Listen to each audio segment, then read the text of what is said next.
Good morning, everyone. Sheldon here from IWK.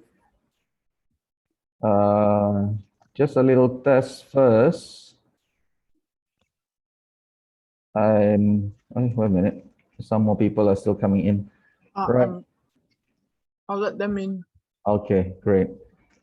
Good morning, everyone. Thank you for joining us in our session today on the Coastal Reservoir for Water Resilience and Security.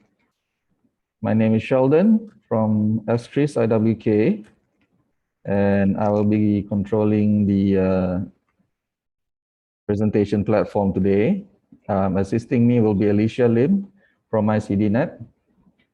And just to do a little test, if people can hear my voice and see my video, can you put a thumbs up in the reaction? Great. Okay, I can see some thumb ups, 14 thumbs up. Okay, great. So video and audio is captured and showing. For everybody's information, this session is recorded. It will be recorded for MyCDNet's use later on, so you'll be able to access the video on their website at MyCDNet, on MyCDNet's website, possibly about 2 working days after the session. So let me see if there's anything. Okay, now just some ground rules. Today's presentation, we have 2 distinguished panelists, and they will be giving their presentation first. So for Q&A, any questions or feedbacks, you can put it into the chat, but they will only be answering it after the session, after they have made their presentation. All right. At the moment, if anybody has any difficulty in regards to submitting the chat, you can also do it through MyCDNet's Facebook page. So we will be monitoring the MyCDNet's Facebook page itself. The link will be provided later on in the chat, so people can access that. And okay, so we're still waiting for some people to come in. We shall be starting around about 9:40, I believe, giving time for people to log in. Good morning, Mr. William. Alicia, the Facebook link for MyCDNet, can it be shared inside the chat? This is for people, yes, for those who are not able to use the chat box on Zoom. Yep, that's the live link. The live link as well, the MyCDNet page as well. Okay, great. All right.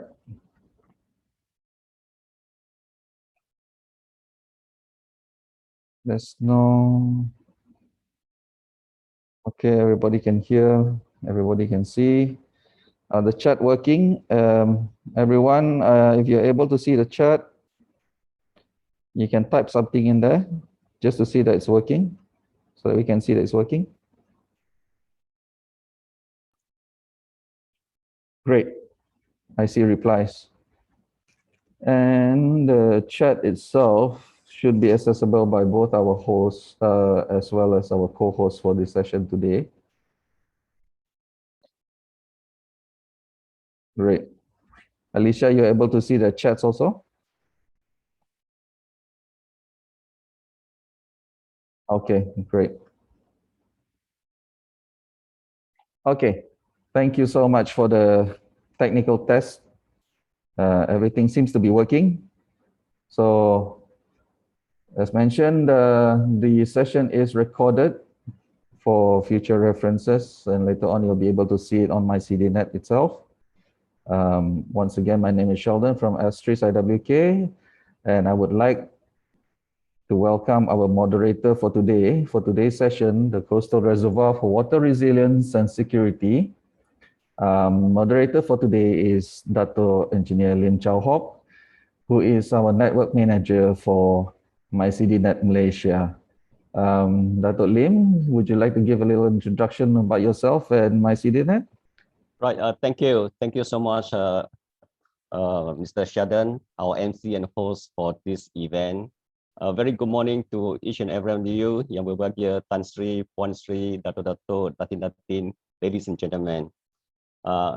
Once again, salam sejahtera, and let me, on behalf of the Malaysian Capacity Development Network for Sustainable Water Management, or in short, MyCDNet, I would like to welcome all of you to this webinar entitled Coastal Reservoir for Water Resilience and Security. Ladies and gentlemen, just before I proceed, let me take this opportunity as the network manager for MyCDNet to introduce to you briefly what is Malaysian Capacity Development Network for Sustainable Water Management. And at least I think for the benefits of all of you who have not probably heard of us or have not joined us, I would like to basically describe what is MyCDNet to you.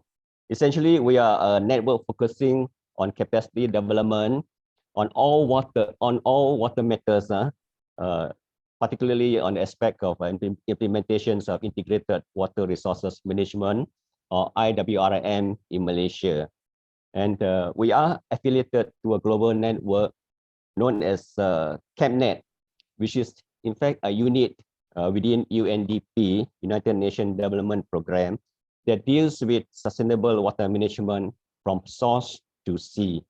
And in addition, we are also linked to more than 20 other national and regional networks throughout the world. And for your information, apart from MyCDNet in Malaysia, we do also have another regional network that caters for Southeast Asia, and we call it Aqua Jaring, also headed by our Malaysian yang berbahagia Dato Kadil.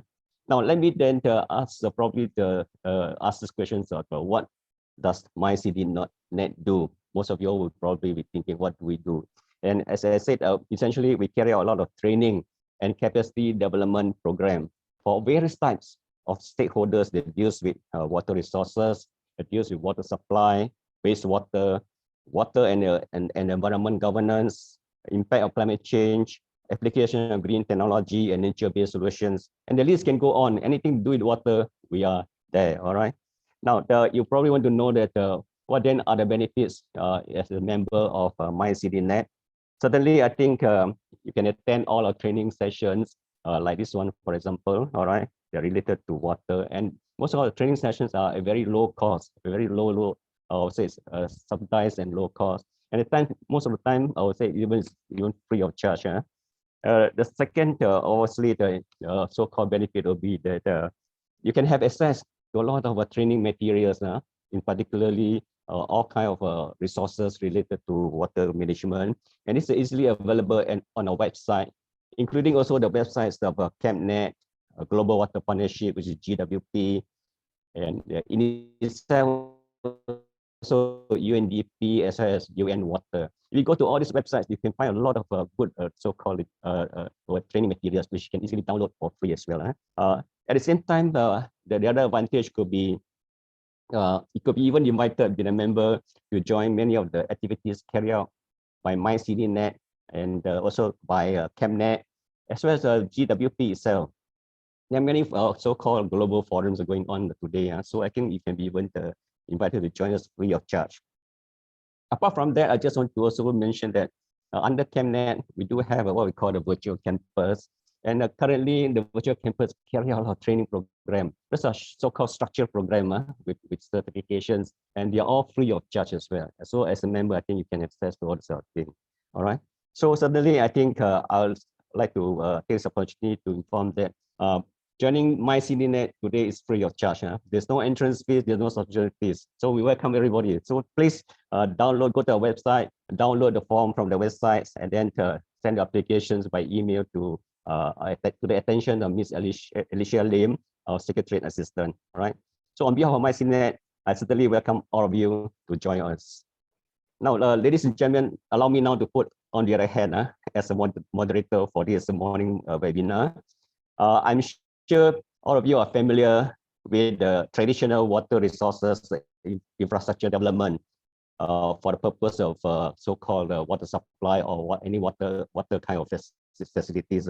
And probably they can be classified as dam with reservoir at the upstream level, or perhaps even run off so-called river offtake at the midstream, groundwater extractions, off-river storage at the further downstream, stormwater retention, including rainwater harvesting, wastewater reuse or reclamation, and so on. All right. But however, in many water-scarce countries, all right, all these measures may not be able to meet the ever-increasing demand arising from population growth and increased economic activities.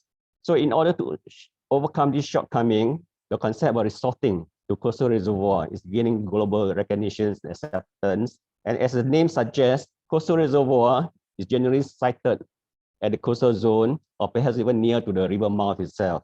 And as such, the volume of water that can be extracted at the downstream certainly very much more compared to the availability of water at the upstreams in terms of so-called reservoir at the upstreams. And generally, I think it has been estimated that you're going to have a reservoir at the upstream, you're only capturing about 10 to 50% of the catchment area. Whereas we move downstream, you have 100%. Indeed, it's a total, what we call total catchment kind of concept. Okay?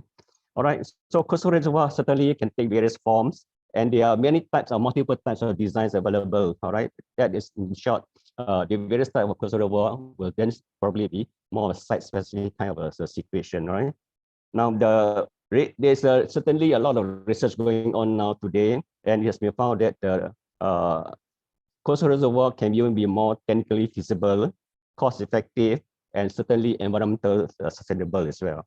And I must say that it certainly has high potential throughout the world, let alone Malaysia itself, where we even at times suffer from so-called prolonged drought season, which can occur once in every 5 years. So I think talking about coastal reservoir, also let me also inform you that there is also an international organization known as the International Association of Coastal Reservoir Research, which was established in 2016.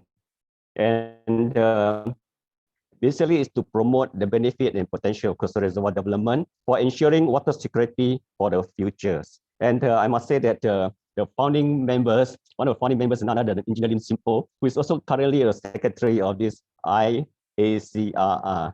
All right. And back home, we do have a Malaysian chapter as well on this coastal reservoir. And it was also established way back in 2016, for which I'm the deputy chair for this so-called Malaysian chapter. And again, the Dr.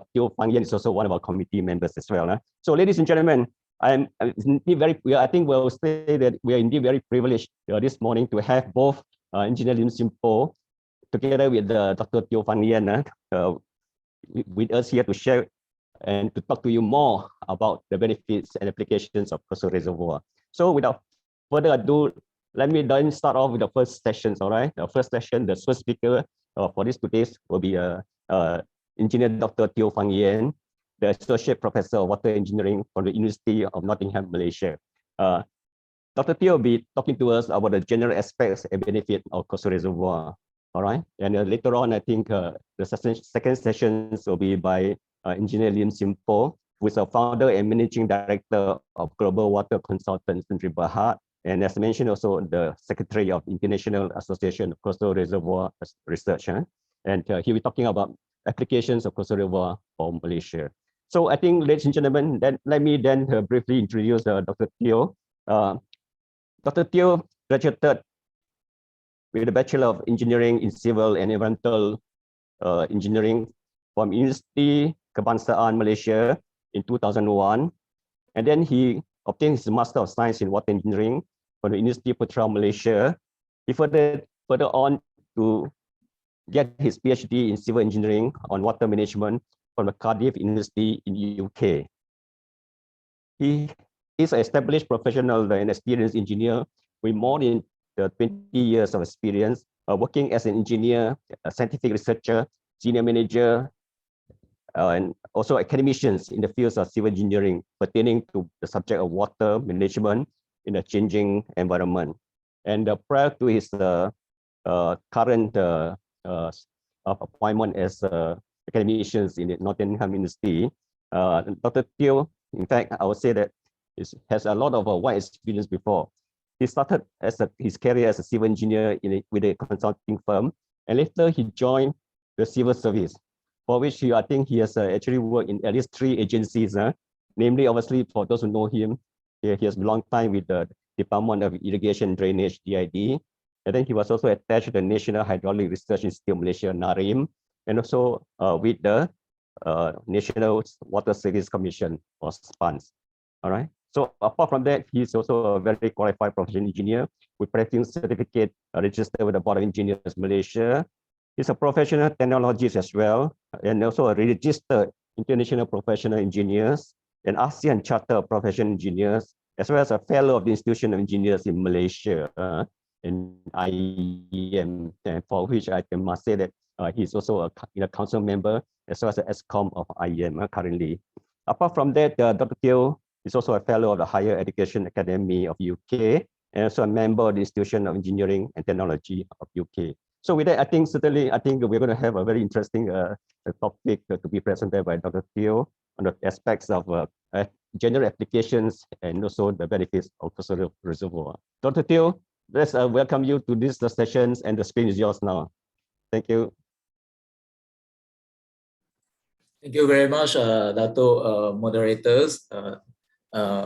So I think thank you for your very good, kind introductions, and also I hope I can share whatever I understand from what is coastal reservoir to all of you. So let me share my slide here. Okay, can you see my slide? Yeah, yes, I will make it. Yes, right. Thank you. Thank you very much.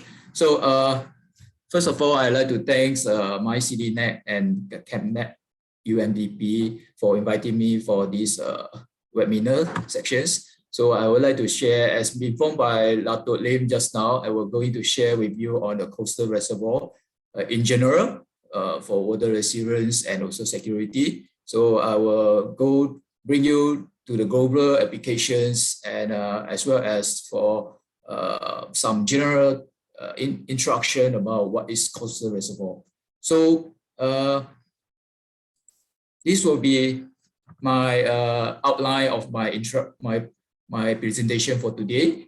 Firstly, I will give you a brief introductions. Then I will bring you some issues and also challenges that we have faced in global. And also, since today's topics will be on the water resilience and securities, that will be also the focus for our discussion for today. And for me as engineers, definitely we want to talk about the solutions and also the approaches. Hopefully that will come out something to help out on the water resilience and security. That is a main focus for our, and also the purpose for the coastal reservoir. And I will bring you to some of the global applications, and finally that will be conclusions. Hopefully this will be create some good discussion with all the participants. I understand most of the participants today are, as I get through the list of the participants, we have more than 200 registered participants, and they are most of them are expert in this field of engineering and science. So if you see these world waters resources, these two diagrams will be not new, and I think most of you are very familiar with these two diagrams. But anyway, I will just want to bring you through, because that will be a good for me to bring you on this, especially when I go in further into details on the discussion on the coastal reservoir later. So as you see from here, I hope you can see my laser point. The world water resources, where we have consists of the oceans, which is 97% of the sea waters or saline waters, and only 3% of these are, out of these 3% are fresh waters. So out of these 3%, 77% are frozen, and 22% are groundwater. So we only can access to only 1% of this, which is from the surface water, the lake, and also river and stream, which is from the lake, river, and stream. So I just want to give you a questions, throw you a questions here to all the participants. Is that our water sufficient enough for all of us? And in terms of maybe from your country, for example, for me, it's from Malaysia. Is that it's sufficient enough for Malaysia with this 1% of the water source? Let me go into more details later on. But anyway, just to give you throw you some questions and question marks before we go further. And are we achieve the water balance? I purposely put a graph there this is something like a wave where either the water is in balance. Is that water in balance here or not balanced? Or maybe is that we need a good proper management in terms of water resources. And you can see here, this is a hydrological cycles that is very familiar for most of the engineers and scientists. And is there water running out for the whole catchments? And as mentioned by Dr. Lim just now, our fresh waters is actually running out from the river mouth. And we have, without any control, every day this water have been wasted. And we need to have some solutions and some control on that. And that should be a sustainable manners. So that with that, I need to go into more details with my discussion later. So let me bring you to the world precipitations.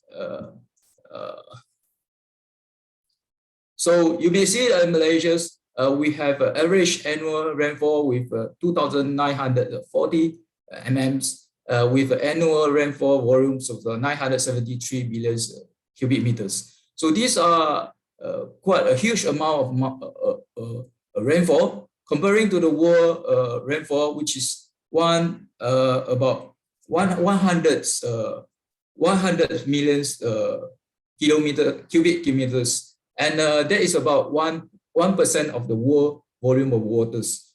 And you may see in the country of Malaysia, we are receiving the waters which is more than 2,000 and within the 2,000 to 4,000 millimeters, and comparing to the other country which is not receiving so much of waters. But we have the problems like acid waters, and these acid waters where we have too much of waters. That happens in too much of water.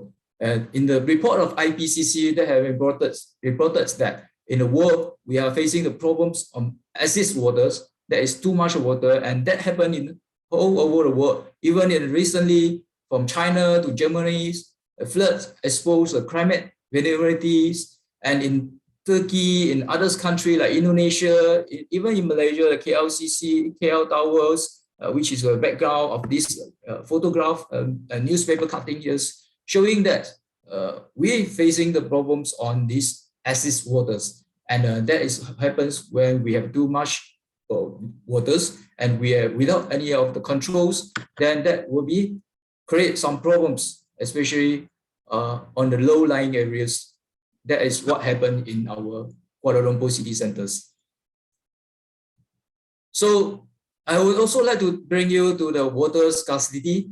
And you may see that Malaysia is located is still considered not so serious comparing to the other country, which is included in the physical water scarcity. And this is what happens where we have also the problems on like drought. Even though we have receiving the more than 2,000 mm of waters annually, but we have a problems like drought, as mentioned like Dato. That happen every 5 years. And is that we have not enough waters, and this is due to the climate change, or is that due to the management practices that we have? But this is not only happen in Malaysia, but that happens all over the world, included in Australia, what you can see here in the newspaper cutting, in South Africa, even in Turkey, in some country, they also fighting because of the war, because of the waters, and they created this water war.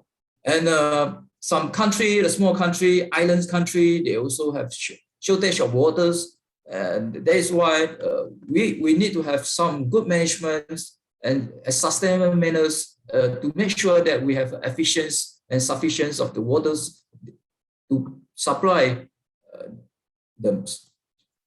So in terms of the water populations threat index, you may see this as well, where the situations of Malaysia, we are located here, and this is well the conditions, and this is water combination and also the too much of pollutants that are causing the problems, especially on the rivers and river mouths. And this is what happened in one of the photographs showing in the New Straits Times in Penang, Malaysia, where before the COVID-19, this is what happened in the river mouth. The pollutants are just discharged out from the river mouth, and that have polluted our sea, and even that have been create some hazard, and also even in country like Britain, in the developed country like UK, they also suffering from these water contaminants.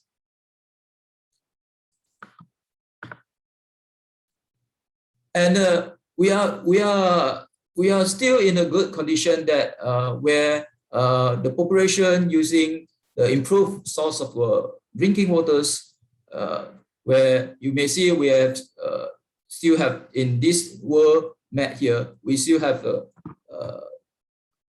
mostly covered with the dark blue, but it's only just a certain country in the Africa here, which is in less than 90% of the population receive the drinking waters. And you may see Malaysia is one of them, receive more than the 99% of the clean waters for drinking. And this is how comparing to others country, most of the part of the world, we are blessed with this supply of drinking waters.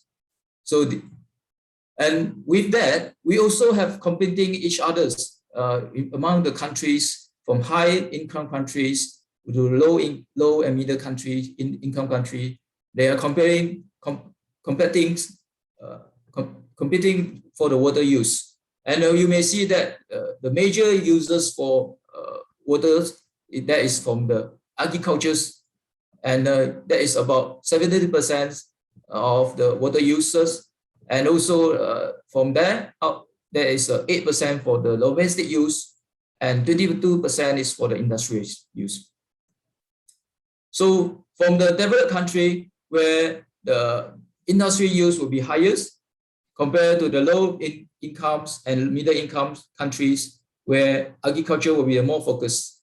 So we need to manage it well, so that we will make sure that how can we supply the waters to each of these industry users.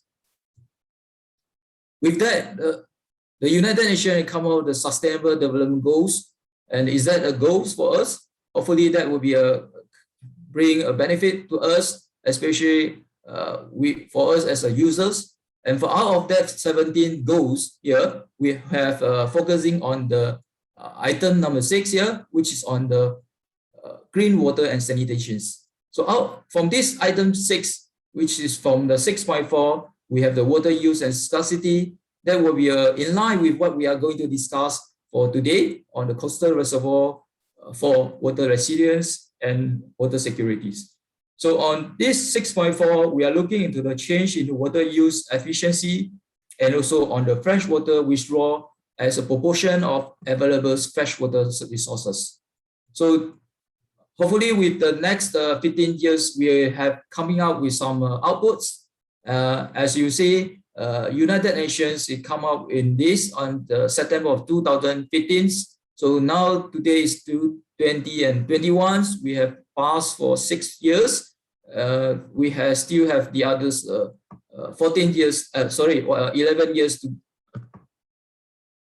We still have about 9 years to go to reach the sustainable goal for the next round.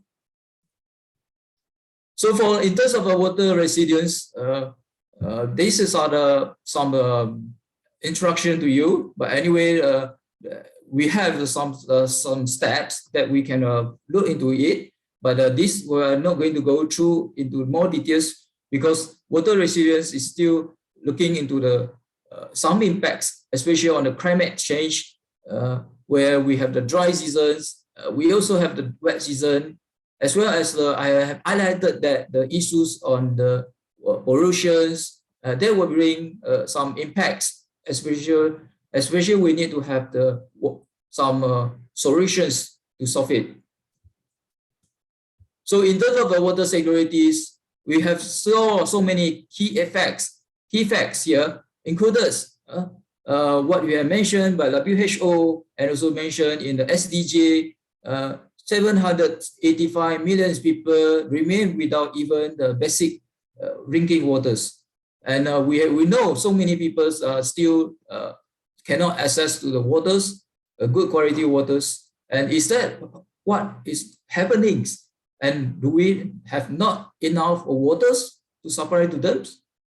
Do we have, as I throw to you the questions just now, is that the water is wasted in our river mouth there? So we're going to bring into gold details on what is the solutions. So in the current global application for waters, we are using the concept of the inland dam, where there is an upstream reservoir. That is a very traditional methods. But if you can see the trend of the construction of dam, in 2000s, there is a decrease. And I think that is one of the reasons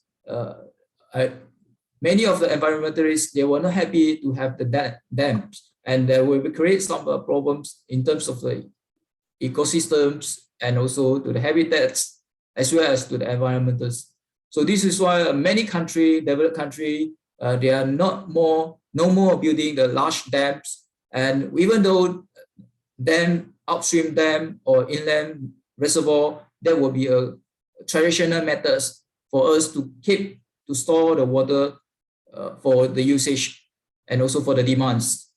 But other than that, we're also looking into the interbasin transfer and river linking. This is what also happened in some of the big countries. For example, China, they have linked rivers, and these solutions have proved to problems and controversy, even in terms of legal system and policy making procedure.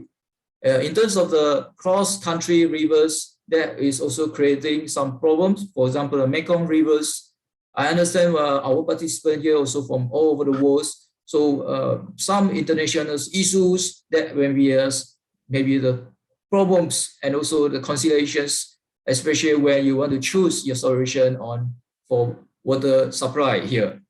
So other than that, country like islands, small islands, and with the less water resources, they were looking into the wastewater recycling. And this also creates some problems like community acceptance, because some public, they may not accept reuse the wastewater. They may think the wastewater is unclean, even though we have go through the proper treatments. And that treatments have come up with the treated waters, which is good enough for good qualities and even higher quality than our existing sources. And the other solutions for the Middle East and some other country with less water resources, that will be the desalination plants. And they're looking into the saline waters. And this is one of the very highly concentrated salt brain emissions, and also involve the higher costs where water take into the communities. And finally, as I show with you, 22% of the fresh water are keeping underground, and the groundwater will be also one of the solutions where we should look into for supplying the good water for our publics. And with the looking to these groundwaters, we also have some issues that we want to highlight, that is on the groundwater reparations. So with that, is that we are shifting from the upstream to the downstream. We may expecting some shifting from upstream reservoir, storing the water in the upstream from the dam and also the inland reservoir, then to the downstream where we are building the barrage, and or we also have the off-river storage. We're keeping the water at the downstream. But for this moment, we can see that, especially in Malaysia, there are some sign we are moving this storage of water into the midstream, where the water from the off-river storage that is considered part of the midstream, and eventually, if that is come to the downstream, is that going to happen in the next few years? We are not sure, but we are looking for it as a sustainable water management. So these are the solutions, and these are the options that we may consider for the downstream management, included the midstream management. So we are talking about the surface storm water corrections using the off-river storage. These have been implements in Malaysia, in some of the especially during the dry seasons on the last few years, where the national agency have considered the source of this off-river storage as our water supply. And also we're looking into the hybrid of rivers augmentation systems, as well as this is for the irrigation purpose, as well as for the river estuary barrage constructions, that also for the purpose of irrigation for currents. As you see in the countries, especially in the developing country and also low and middle income country, they are more focusing on the irrigations and also agricultures. So the other solution is on the underground dam and reservoir. And the last solutions that we should also look into, that will be a coastal reservoir. And this will be what we're going to discuss further on today's. And let me bring you through this hydrological cycle. I know this is a very simple hydrological cycle, and most of you are very familiar with this, but I put in some figures here so that you can create some understanding for you. So let's see the left-hand side and also the right-hand side. And we see the right-hand side first, because the right-hand side is on the sea waters, and the sea waters, that is most of the time we are not going to use that unless we are use that for the desalinations. But the left-hand side is the only the 1% that we're going to have, the fresh waters, and it's a place where we're keeping all of this 1% of this fresh waters.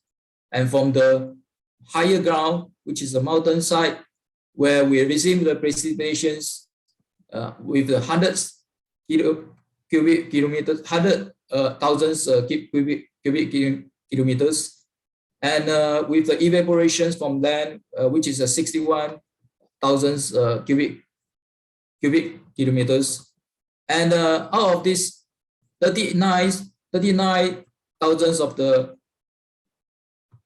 cubic kilometers that will be discharged out into the sea. So these are the waters that we're going to discharge, and where that is consist of the 38,000 cubic kilometers of the surface outflow from the rivers, where the rivers were connected into the sea from the river mouth, and also the 1,000 cubic kilometers will be from the groundwater outflow. So you may see that this is how much of waters that we are discharging out from the inland. And these are the fresh water that we should have a good management and a sustainable management in turn to provide, in turn for the water resilience and also water securities. So I hope these figures here can give you some understanding. With the hundreds minus 61, you get 39. And out of 39, we have 38 and also 1. So that is just a simple calculations. And from there, we have a process of hydrological, and this happens every day, every hours, and every minutes. Okay, so this is called so-called hydrological cycles, and this cycle is to achieve the water balance that we want to have. So, but the water have been achieved the balance, but we need to have a good proper management, particularly on the sustainables, and also to have ensure that we have sufficient and also water for the publics. So what is the coastal reservoir? So normally in the, as I mentioned, the fresh water will be suitable for our consumptions, and where most of the times we are not considering a downstream, where that is not so suitable for our consumptions, whereas this is a high contaminations. But coastal reservoir, as also highlighted by Dato Lim just now, is a freshwater reservoir located in the sea close to the mouth of the rivers with a sustainable annual river flow and floodwater. So we make use of the floodwaters from the upstreams. So that will be flushing out the contaminations. And if you can keeping in and store the gist or the clean waters from the flood, that will be a good and also practices that the best practices that we're going to achieve, and to make sure that that fresh water can be stored at the downstream, as particularly at the coastal areas. And this fresh water on site, and also the saline seawater on other side, and this flood water is natural resources, and that will be a good quality of water, as I mentioned. And downstream or coastal reservoir runoff, correct all the runoff from the entire watershed and provide a greater potential and opportunities. So traditionally, we have built our dam at the upstreams. With our dam, this is our reservoir and dam, where we are keeping the water and store it for the usage, and also, and that will be also just part of the water for this entire catchments, or we so-called the watershed. But with the storage of water at the downstream, at the coastal reservoir, that will be an entire, we are going to store the entire waters at the downstream, at the sea, which is at a low cost. Comparing to the land cost, which is at upstreams, which is much more expensive, and also comparing the downstream prices, downstream cost for the land at the city center, that will be much more expensive. And if you are just keeping the water at the and store the water at the sea, which is considered cheaper. And for that, we want to have the coastal reservoir for the sustainable water resources. And this is what we come up with these definitions.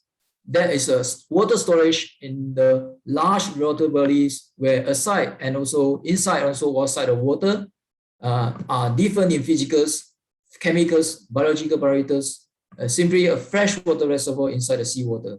So this is what we want to achieve for a coastal reservoir. And the location should be inner, outer, and also beside a river mouth, and with a purpose for drinking, irrigations, industrial usage, even for the flood defense, reclamations, energy storage, and for the red tidal control, fish farming, and also for ballast water cycle. So this can be achieved while part of the sustainable water resources management.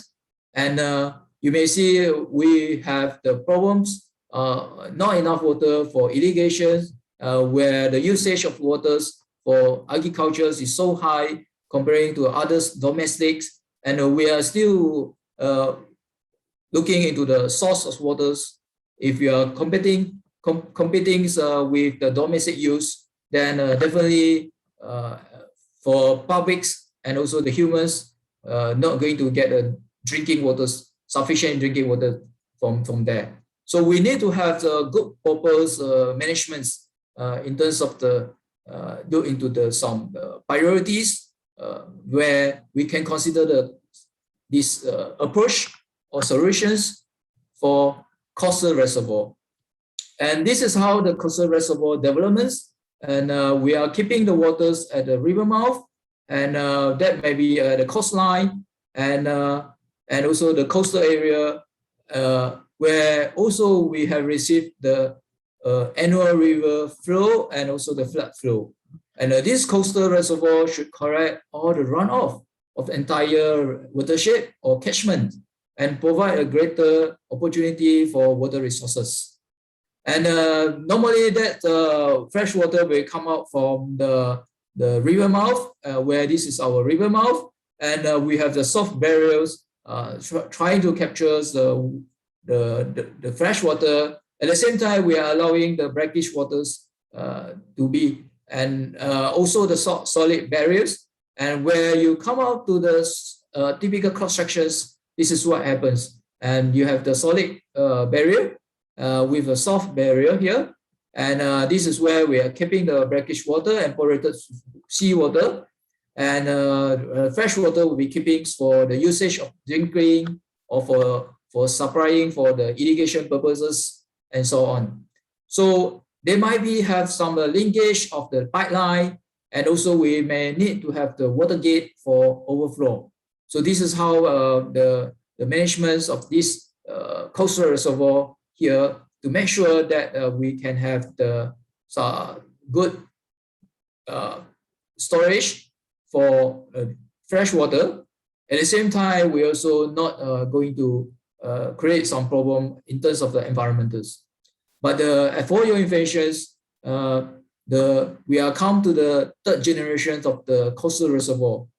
In terms of the first generation, maybe not so environmental friendly, but where we come to improvement of this coastal reservoir, that will be a thinking where we take into the considerations of environmental aspect, and also take into consideration of all the engineering's approach, as well as to make use of the locations and strategic locations that we have at the coastal areas.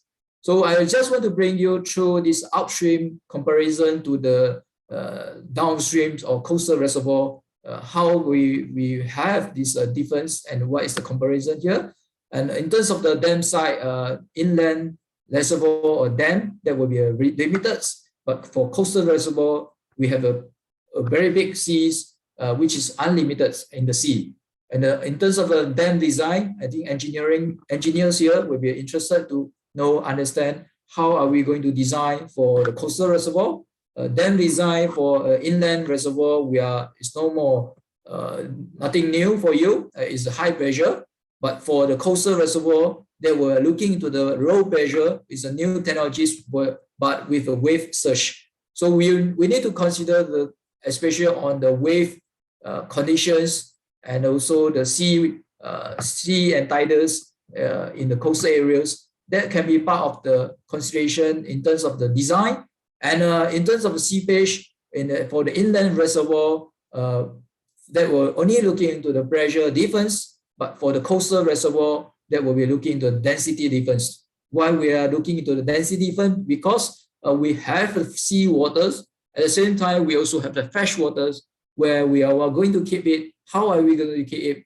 And you may need to understand more how is the density difference can make effect on this coastal reservoir. And in terms of the pollutants, definitely I have mentioned at the upstream of the watershed or upstream of the catchments, that will be a land-based. And if looking into the upstream, very upstream of the catchments, that will be a green environments where we have all the forests and also this forest reserve. And that is only keeping for, unless we have the illegal I am not going to mention that, but anyway, but we are looking into the land-based pollutants. But in terms of the coastal reservoir, pollutants will be widely that cover land-based as well as on the sea waters. There might be the might be the pollutants from some other country and come into our place, and that need to look into considerations. And the land-based pollutants, that will be a whole catchment. It's not only just on focusing on the particular areas, but there will be a total. We need to have the total solutions, especially on the pollutants management. In terms of immigrants cost, the inland revenues, inland reservoir will be high, and comparing to this coastal reservoir, there will be no immigrants cost.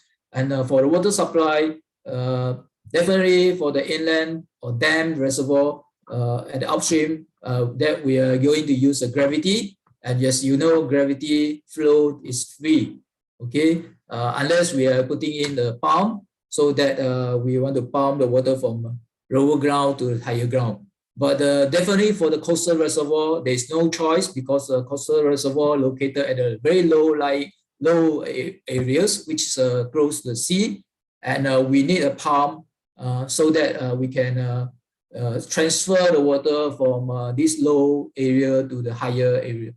But definitely for the supply and distribution to the house, that will be following the same system that we have, where we are still going back to the gravity system for distribution purposes.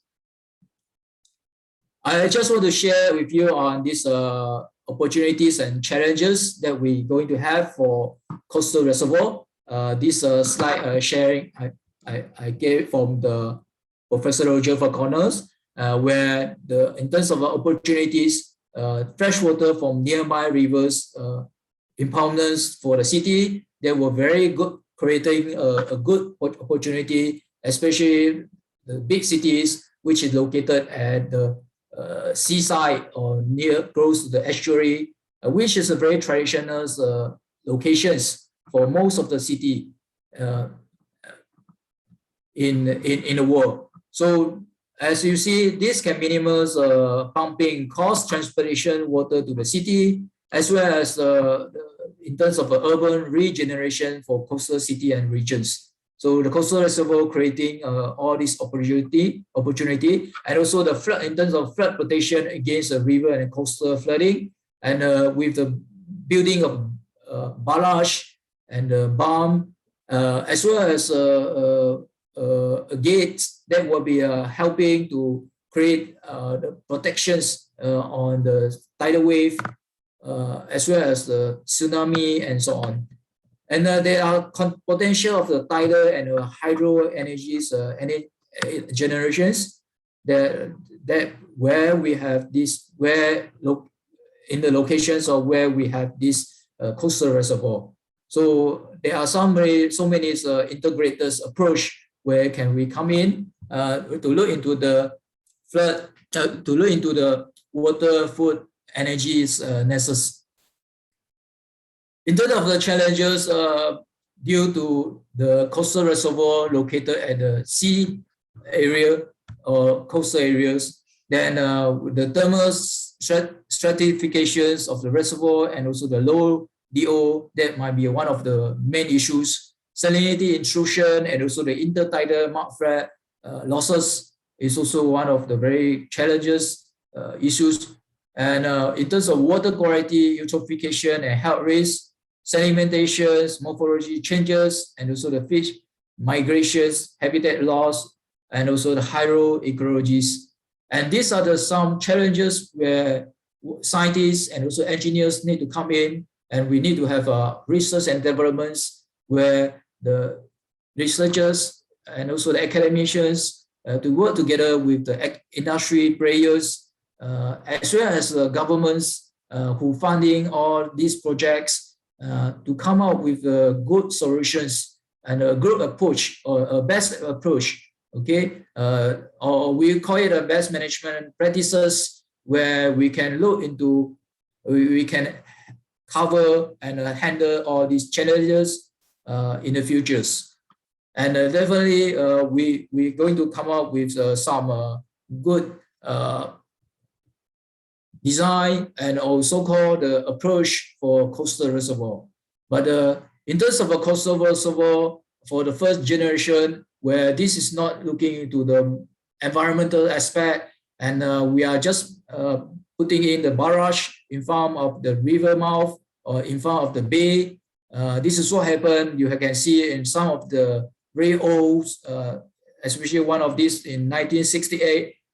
They have built one of these first generation of the coastal reservoir, and this type of the coastal reservoir enclosed to the coastline to form a concave water body with a straight and also sheltered barrage. So this barrage they built in front of the river mouth, where this is a bay, something like a bay, and this will be trying to keep all the fresh water inland. And you are actually creating the new habitats and ecosystem in this type of the coastal reservoir.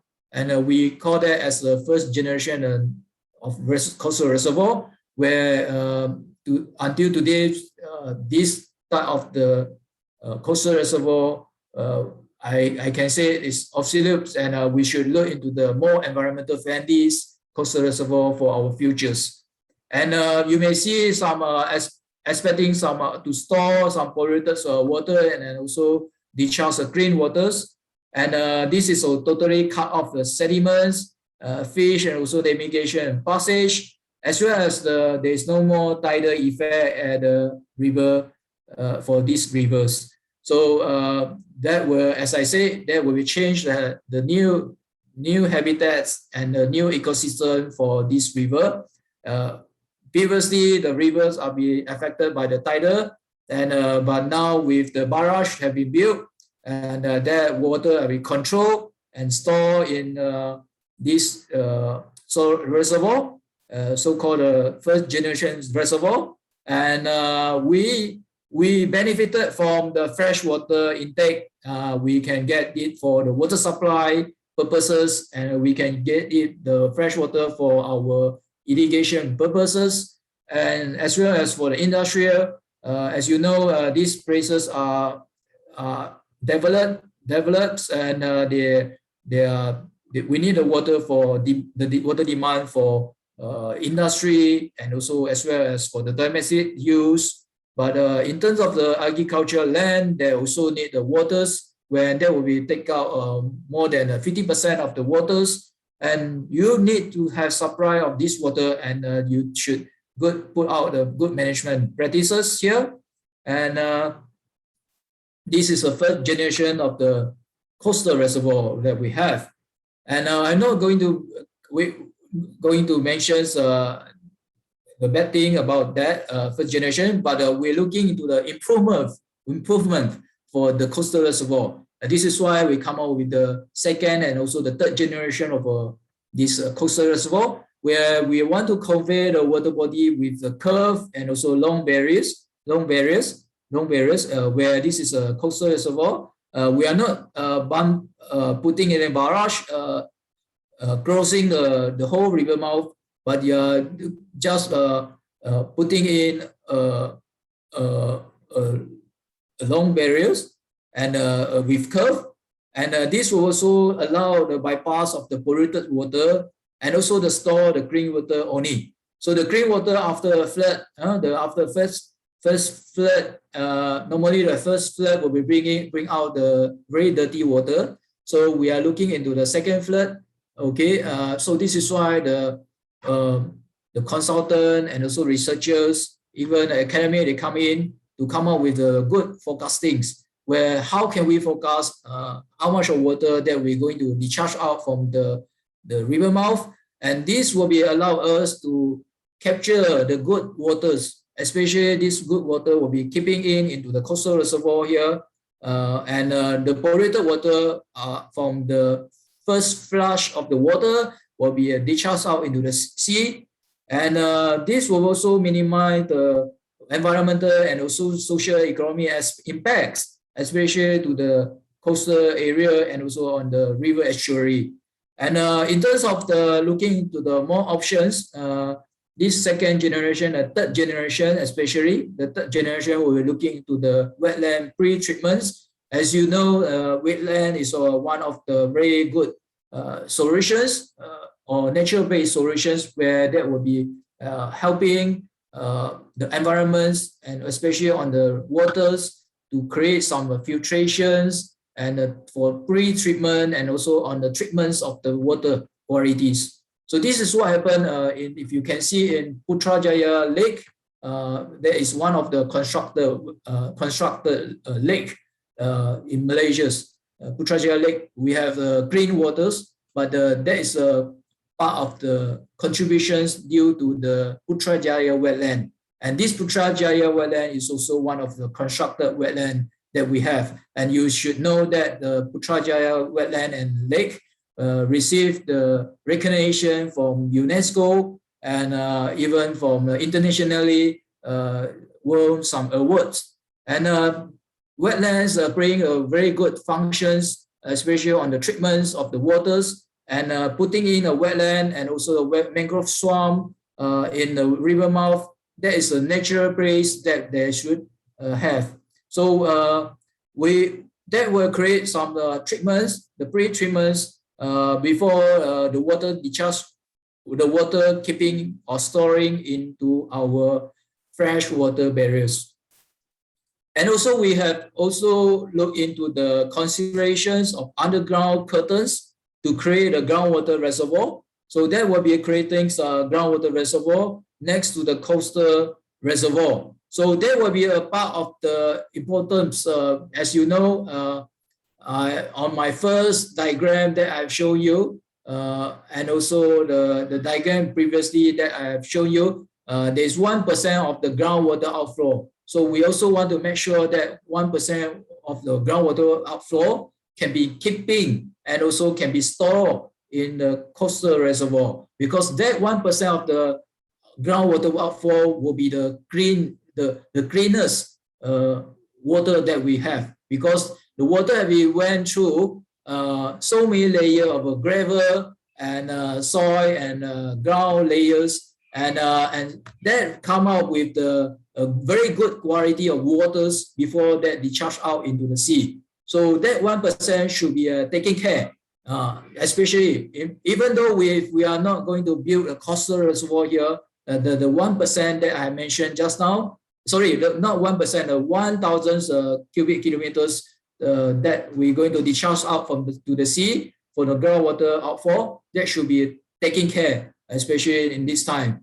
In terms of the other 38,000 cubic kilometers, that will be discharged out directly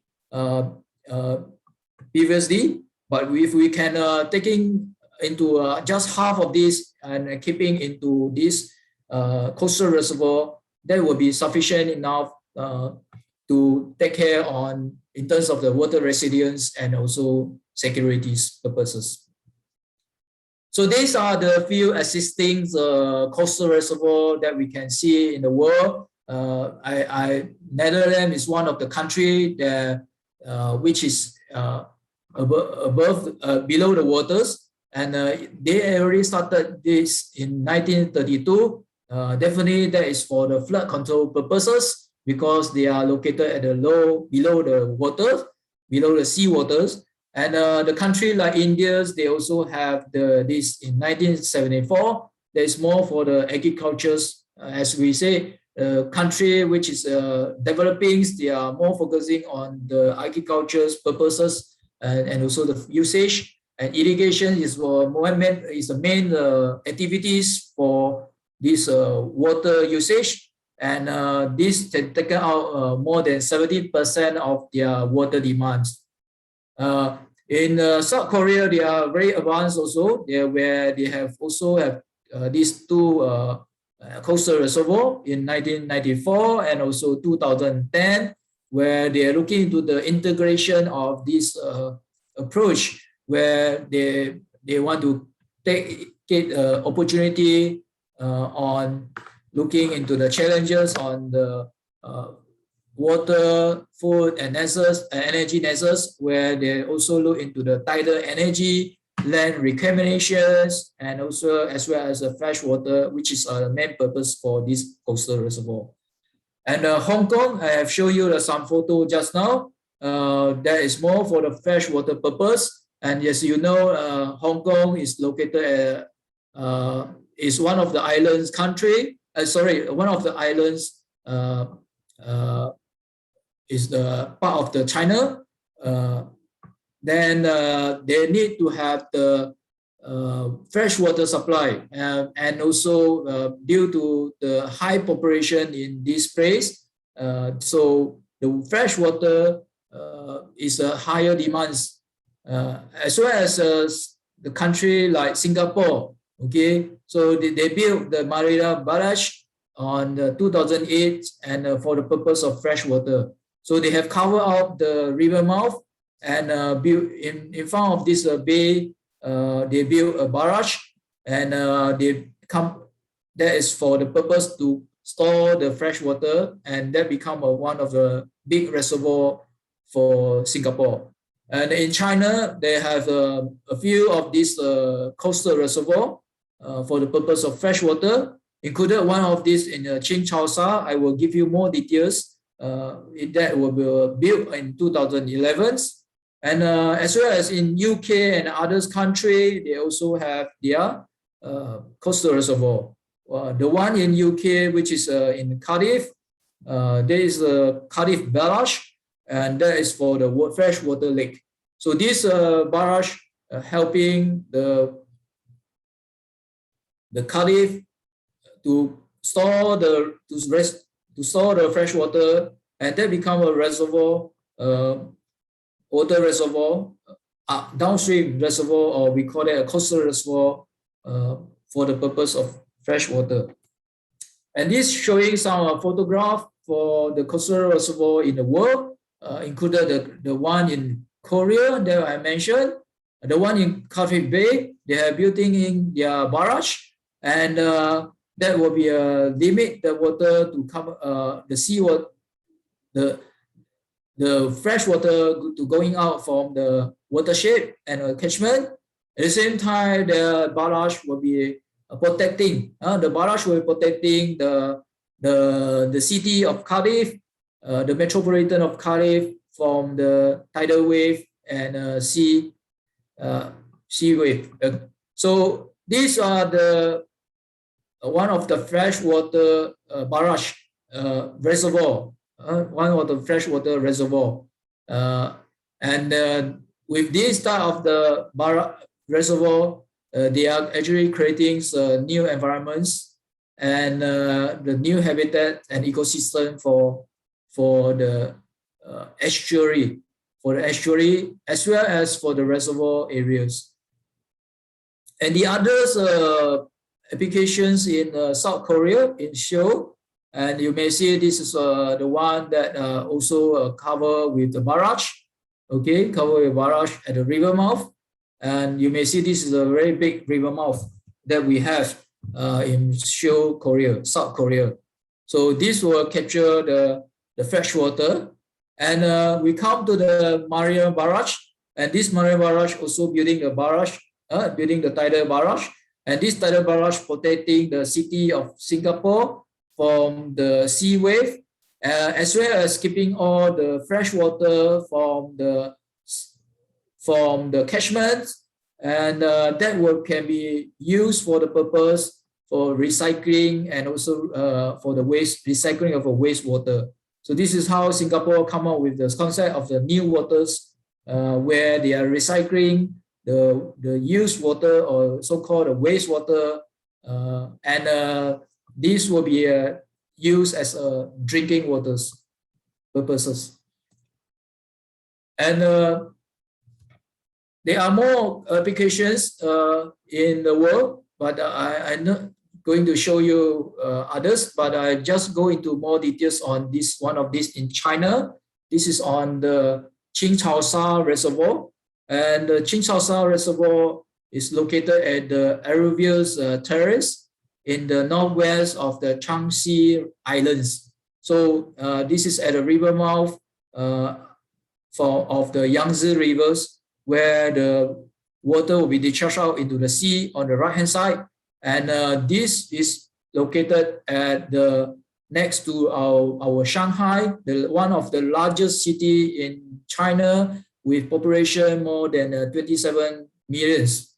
And you should know that with this type of the population, water demand is so high, and you need to make sure that you have sufficient waters, and as well as to provide a clean water to all of them, to all the to cover all the whole populations. That will be a big challenge, especially for the Chinese governments. So they have come up with this concept to make use of this Qingchaosha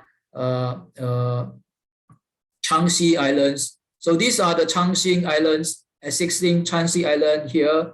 If you see from the topography map or the Google map, this is a 16 Changxi River. They made use of this Changxi River, Changxi Island here, and to build out, to bomb the coastal barriers, coastal barrier, and with this coastal barrier, they will be keeping the fresh waters inside, and the water will be carry out water treatments, and that will be produce a good quality and clean water with the standard of class 2, okay, and supply with a rate of over 7.9 million cubic meters per day, to supply to more than 15% of the water supplements in Shanghai, and that benefited to the 11 millions of people.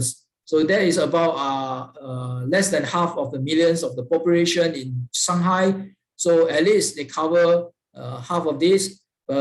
Assisting, they have transferred the water from some other places. As you know, Shanghai is located at the downstream, which is close to the sea, next to the sea, and they have very less choice on the downstream, upstream reservoir approach. So this is why the Qingchaosha Reservoir is one of the good solutions, especially for to solve the problems in terms of the water resilience and also in terms of the water security for their populations with more than 37 million people.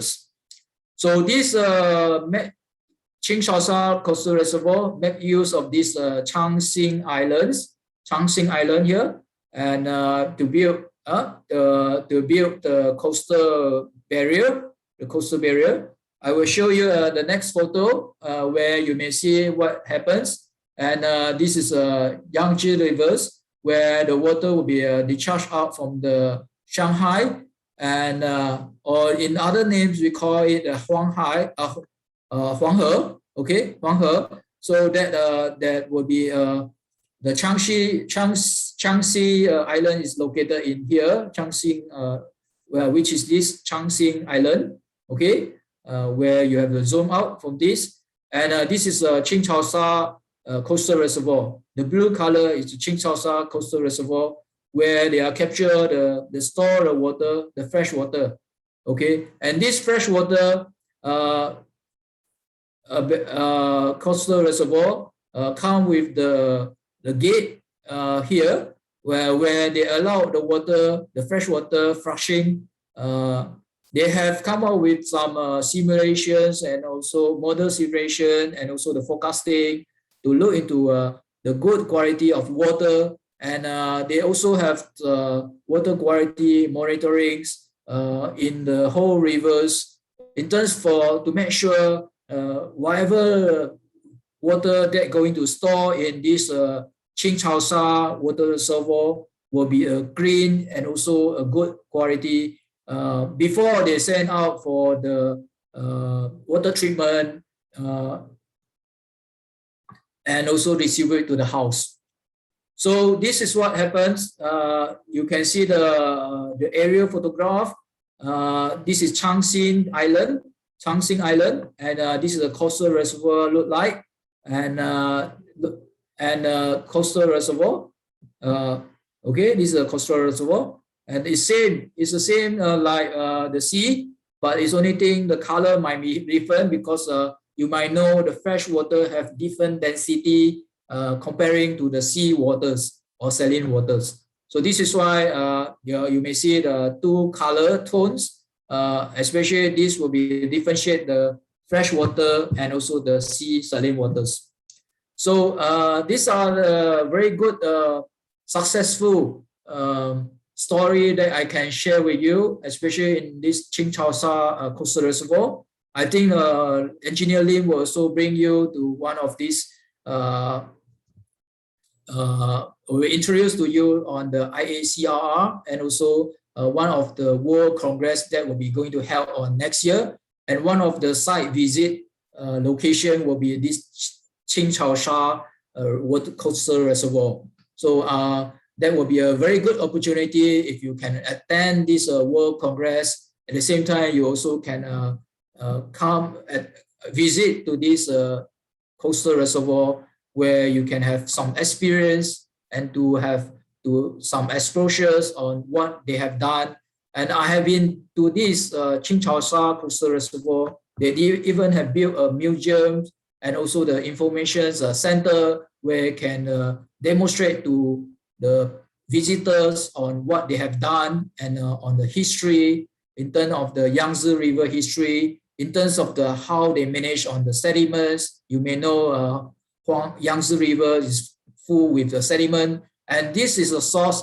This is the end point of the source of the sediments from the upstreams, and how they manage it, and how they make use of the Changsing islands to have the fresh water storage, and that supply the water to 50% of the Shanghai city.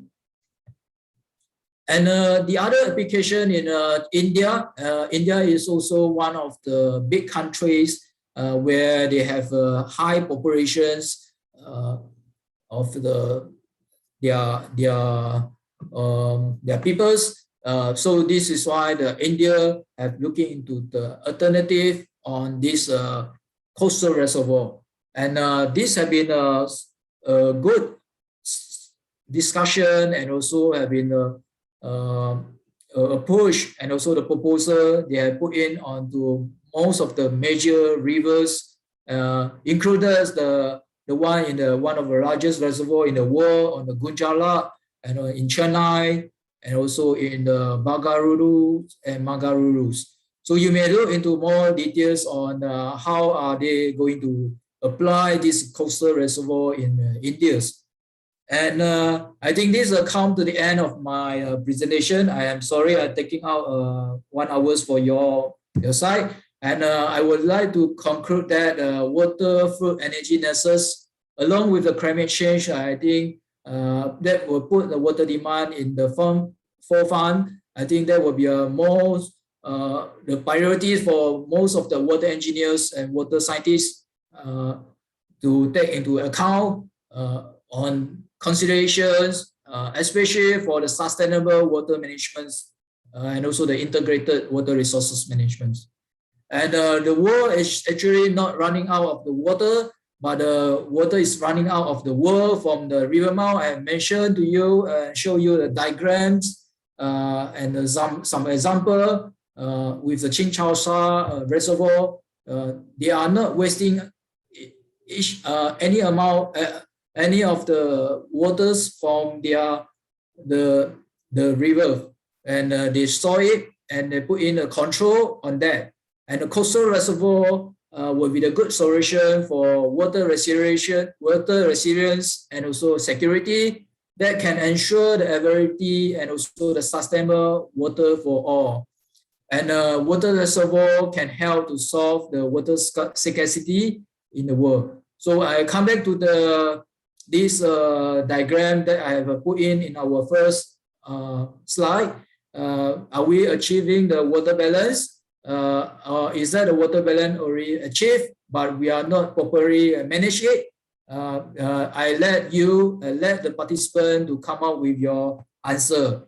Okay, with that also I come with these addendums, and the world will be not running out of this water, but the water is running out of the world, and the global water crisis is not caused by water shortage, but it's because of the shortage of the storage. Okay, we do not have the good management on the storage. In terms of we are just looking into the traditional methods, which is at the upstream. is that the wrong assumption that people can only construct dam in the mountain area and not in the sea. So, but this is not only happen in a small country like Malaysia, but I mentioned it to the whole world, and we should look into more details on what is a coastal reservoir. I would like to invite all the researchers and also scientists, as well as all the engineers, to look into some good best management practices for coastal reservoir. And coastal reservoir are the freshwater reservoir whose dam is situated in the seawater environments. So they will create new environments, and definitely environmentalists and also the scientists, they might have some different ideas, but we can come up with some good solutions to hopefully we can bring it to a sustainable management of the water resources. With that, I would like to thank all of you for your participations, and also thank you very much. And if you have any questions, you can contact me by this email. And this, I am sharing one of the photograph in Muar Johor, which is where I come from. Thank you very much. Right, thank you so much, Dr. Teo, for that very excellent and informative presentation. I think, ladies and gentlemen, Dr. Teo has given us the very a broad approach on the various kind of so-called sources of water that we can actually rely on. But then he went on to explain that actually the world need to also to capture the wasted precious water that's flowing out from the land to the sea, and he called it actually the so-called the water is running out from the land instead of the land is short of water. Then I think he did elaborate on the benefits and the general aspects and the types of coastal reservoir that's available for purpose of implementation as well. And finally, he also listed some of the challenges that could be overcome, all right, by carrying on further research and development. Certainly, I think we thank you very much for your excellent presentation, Dr. Teo. With that, ladies and gentlemen, I'd like to move on to the second presentation, all right, which will be given by the engineer Lim Sin Poh. Engineer Lim Sin Poh is the founder and managing director of Global Water Consultant, Sdn Bhd. And as mentioned earlier, he's also the founder as well as the current secretary of the International Coastal Reservoir Research, IACRR.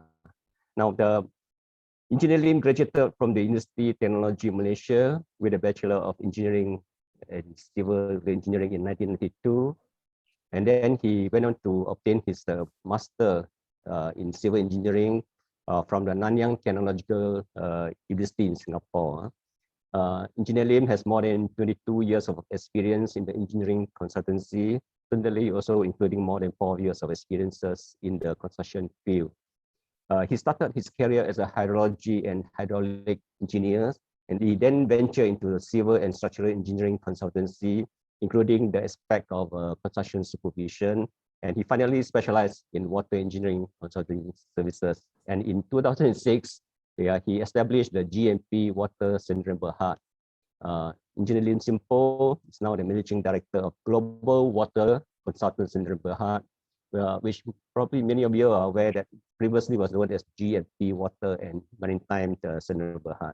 As I mentioned, he's a co-founder of this International Association of Coastal Reservoir Research, which was established in 2006. And this International Association has the headquarters in Wollongong, Australia. And as executive secretary, certainly his main role is to promote the concept and application of coastal reservoir throughout the world. And today he'll be speaking to us in particular on the applications of coastal reservoir in Malaysia. Engineer Lim Sin Poh, the screen is yours now. Thank you very much, Dr. Lim. Thank you for the introductions. Is my voice clear? Yes, good. Yeah, thanks. So can you see the slide? Yes. Okay, thanks. So, okay, a lot of people start asking me, why is it Global Water Consultant? Change the name from the previous GMP Water. Basically, because we feel that Malaysia company is ready to move into global. We are in the mid of moving into the neighboring country, such as Indonesia, Myanmar, Cambodia, Philippines. As such, we do a little bit of rebranding to Global Water Consultant. So it's the same company. So I go straight to the today's topics, which is the application of this coastal reservoir in Malaysia. Actually, it is more like a reporting to the participant what is the progress of coastal reservoir in Malaysia since our introduction of this concept a few years back. So yeah, next slide. Let me see. Okay. So today's my presentation will cover. We'll talk about, because today's topic we are talking about water resilience and security. And I was talking about so far what Malaysia have done in terms of planning of application of the coastal reservoir. And subsequently, I will talk about the potential of the other coastal reservoir application in Malaysia. And lastly, I will talk about the innovation of and research requirement in this area. So first of all, let us talk about the water resilience and security, both in overseas and Malaysia conditions. And the term of resilience, what does it mean? It was introduced by the philosopher way back in 17th century. It's to describe the echoes. So it means the bounce back, how you bounce back. So the resilience is simply say the capability of us to recover quickly from the difficulty and toughness. Taking an example, like now we are in a COVID pandemic situation. What is our resilience to just relate it to the new viruses that affect the human? How quickly we can recover back from this tough situation. So similarly in water, we are facing the same problem. So water resilience is not just the ability to bounce back, like what I say, not only to able to bounce back, but what is the ability to adapt to the system and similarly to deal with future stress. Similarly like for COVID, we have to adapt to this situation, and how are we going to prepare ourselves for the future potential threat. So resilience is the ability of social ecology system to weather and recover from shock. In this case, similar like COVID, we are shocked of this virus while remaining adaptable to an uncertain future. And if you I think those in the water sector were aware, the recent IPCC report has also highlighted the impact, the climate change impact is definitely is going to be more severe than whatever have previously predicted. So we are facing an uncertain future, as you can experience now, in unprecedented amount of rainfall that fall in causing flooding in the Germans, in Hubei, China now recently, and Turkey, and also the severe drought that happened in California, in Taiwan. So both illustrate a very uncertain future in terms of the climate. So the water resilient referring to this characteristic in the water system. So taking example for India, this photo is showing, you see, a tanker bringing water to the resident, and you see how the resident is, fighting, trying to rushing for the water. And this is a very common scenario in India, actually. I have been to India many times for the past many years. And you can see even the United Nations have reported for India, the water the situation is very, very critical. Where in 2019, they predicted, not predicted, now it's already 2021. So Chennai is almost run out of water. If you, I happen to take a flight from Bangalore back to KL, and I look down the river of this Chennai River, you can't really see the water is flowing out to the sea. In normal circumstances, you will see water flow from the river and then discharge to the sea. In India, particularly Chennai, the water just disappeared when you're near the coast. Why? Because it's too excessive pumping of groundwater until before it's discharged to the sea, it's already dry off. So there are a fighting between the Bangalore and Chennai almost every year on the water. Yeah, Bangalore is the same. Bangalore is a very nice city. The weather is very nice, very cooling.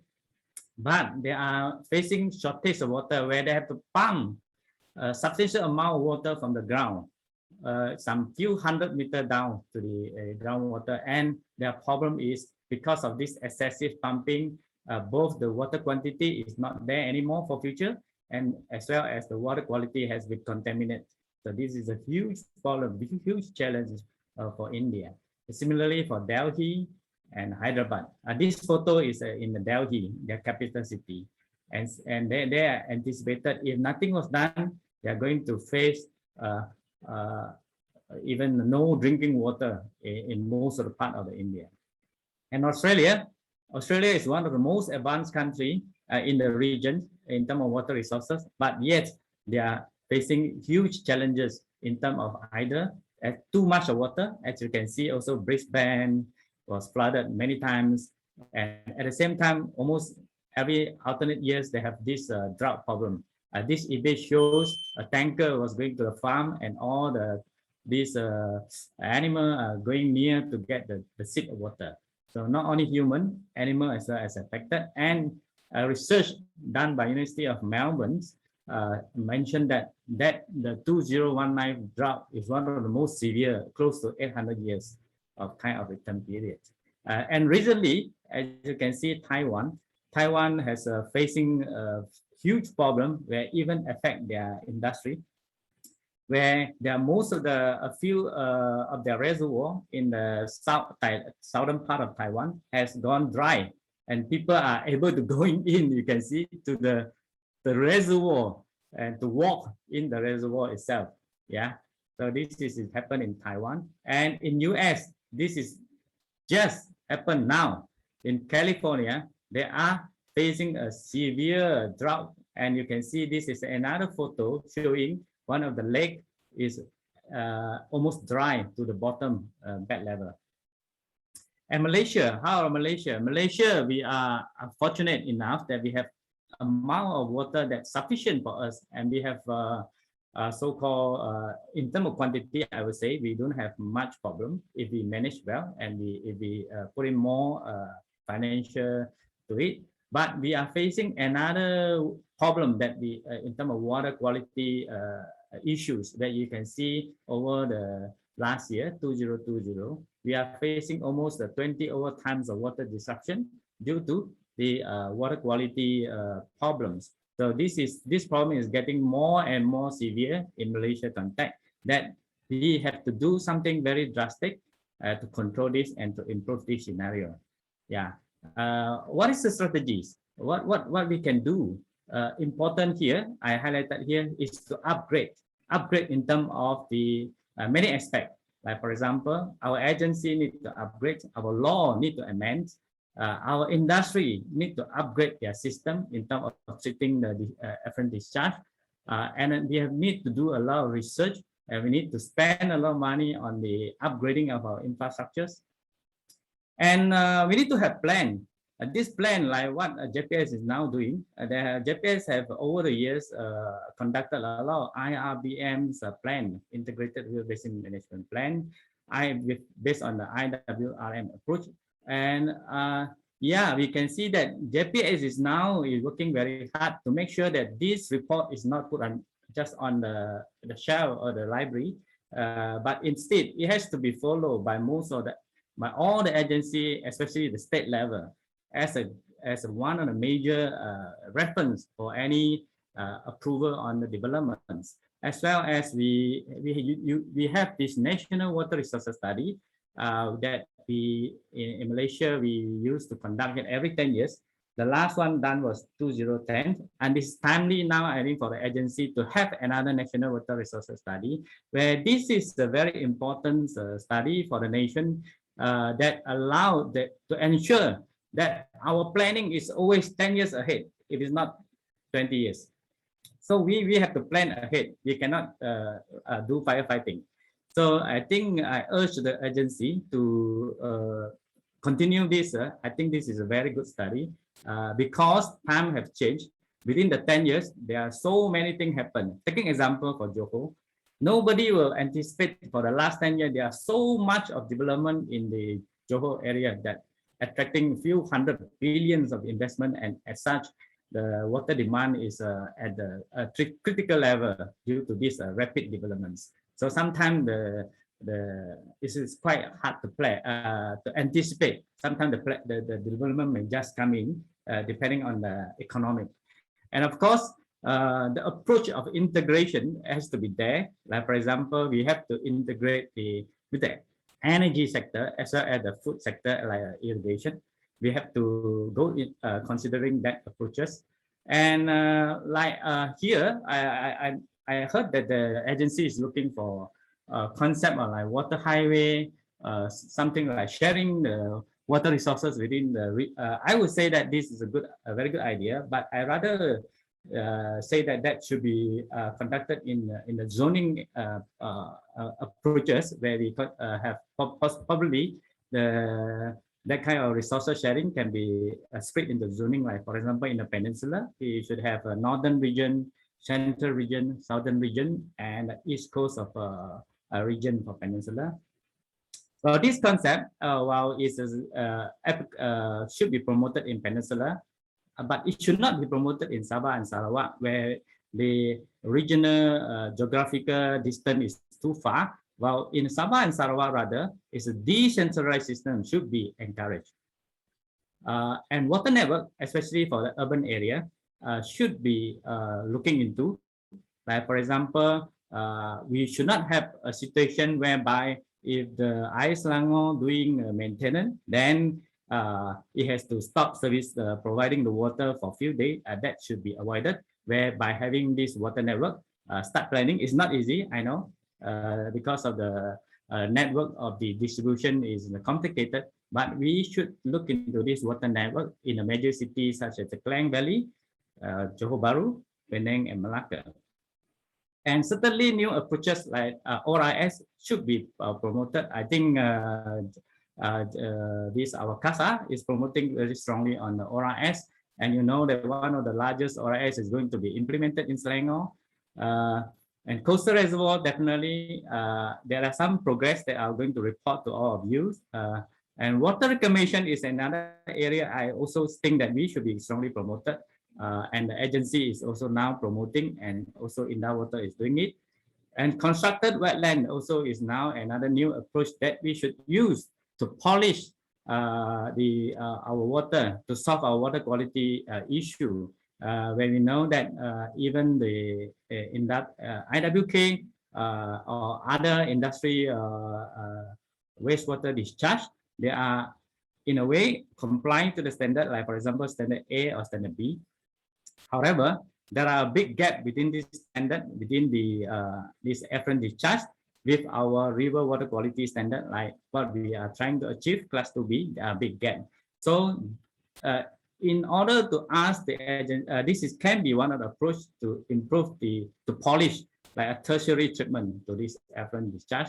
Of course, we can utilize the new technology or other existing technologies such as ozonation or other new technology that can be used to improve the situation. And one of the most important things still is brought down to education, where we should start educate our children from young to how to appreciate our water source and how to protect our environment. That is in long run, this is very, very important. And also the public outreach and engagement that we can see our government is doing very well for our river and life. And this effort should be spread all over to our country, to other states. And what is security? That is resilience. We're talking about resilience just now. So how about security? So security is talking about the state of being free from danger and threat. So you feel being safe and free from worry. Are you have this kind of feeling of being safe and free from worry on a water supply system in particularly in Klang Valley? I don't think so. I think all the hawker people and the business people are very worried that one day they may have a water disruption, that affect their income. Water security, we are talking about both in the sense of adequacy in terms of quantity as well as quality respect, and that relate to the, as I say, the human well-being, the socio-economic, and as well as the ecosystem. Yeah, and in many places, these are the three main things that we have to the demand of the water. And similarly, in UN water, and also highlight this. Water security, we are talking about ecosystem, the human, of course, and also the economic. This has to be balanced. Like, for example, that the problem that we have facing with COVID is we have to play a balance between economic and our human well-being. This is our life, and how we balance in between. Yeah, and also social. That government even have to open up for people to go jogging because of the social, and also the taking care of their psychology and health and all this thing. So it has to be have a balance in between all. So like it has a various dimension as also UN water. Also, this is a very good diagram I would like to refer. First, of course, the very basic household water security. So household water security, we are talking about less disruption to the water supply. And in my area, I'm staying in an old Cheras area where even my area, I can't recall. If you refer to your water, I think there are more than 10 times the water disruption over years because of the pipeline,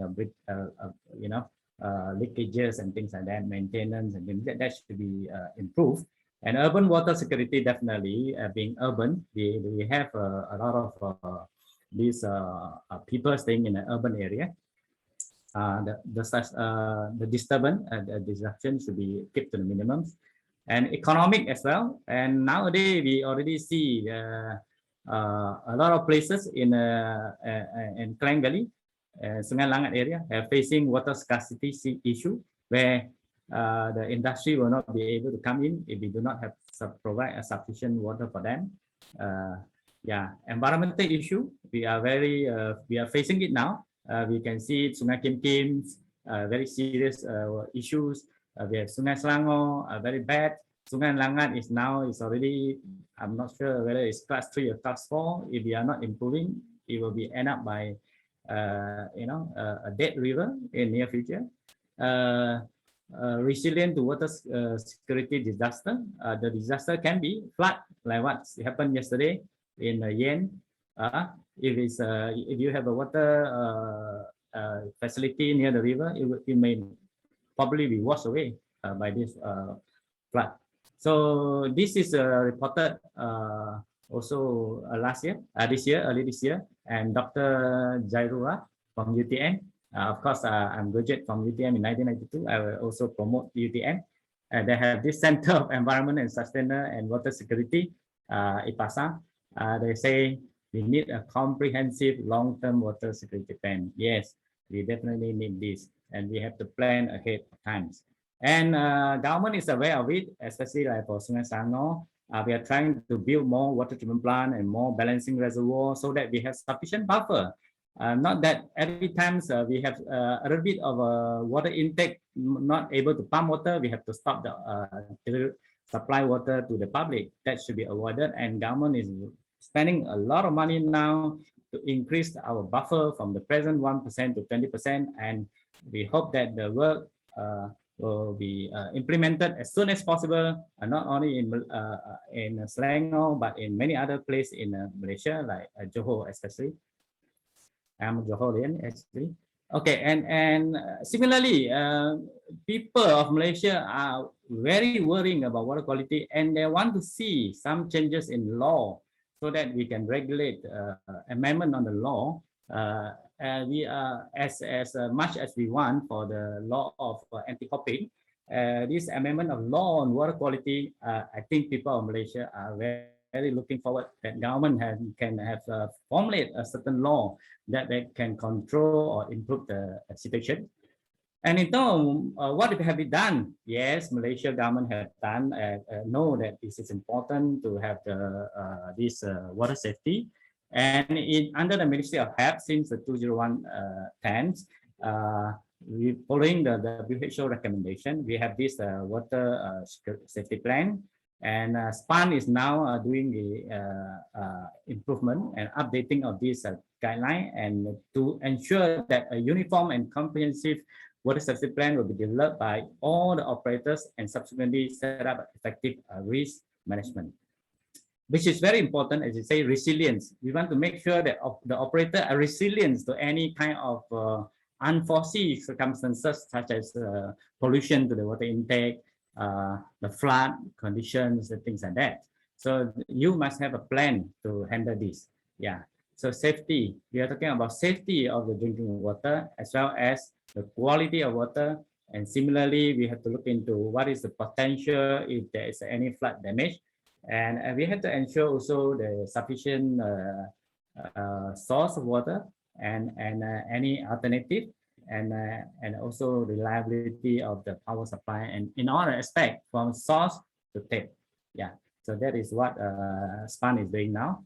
And the purpose, of course, is to prevent contaminants, to ensure safety of drinking water through good water supply practices, to treat and reduce or remove contaminants, to meet the water quality targeted, to prevent recontamination during storage, distribution, and handling the water.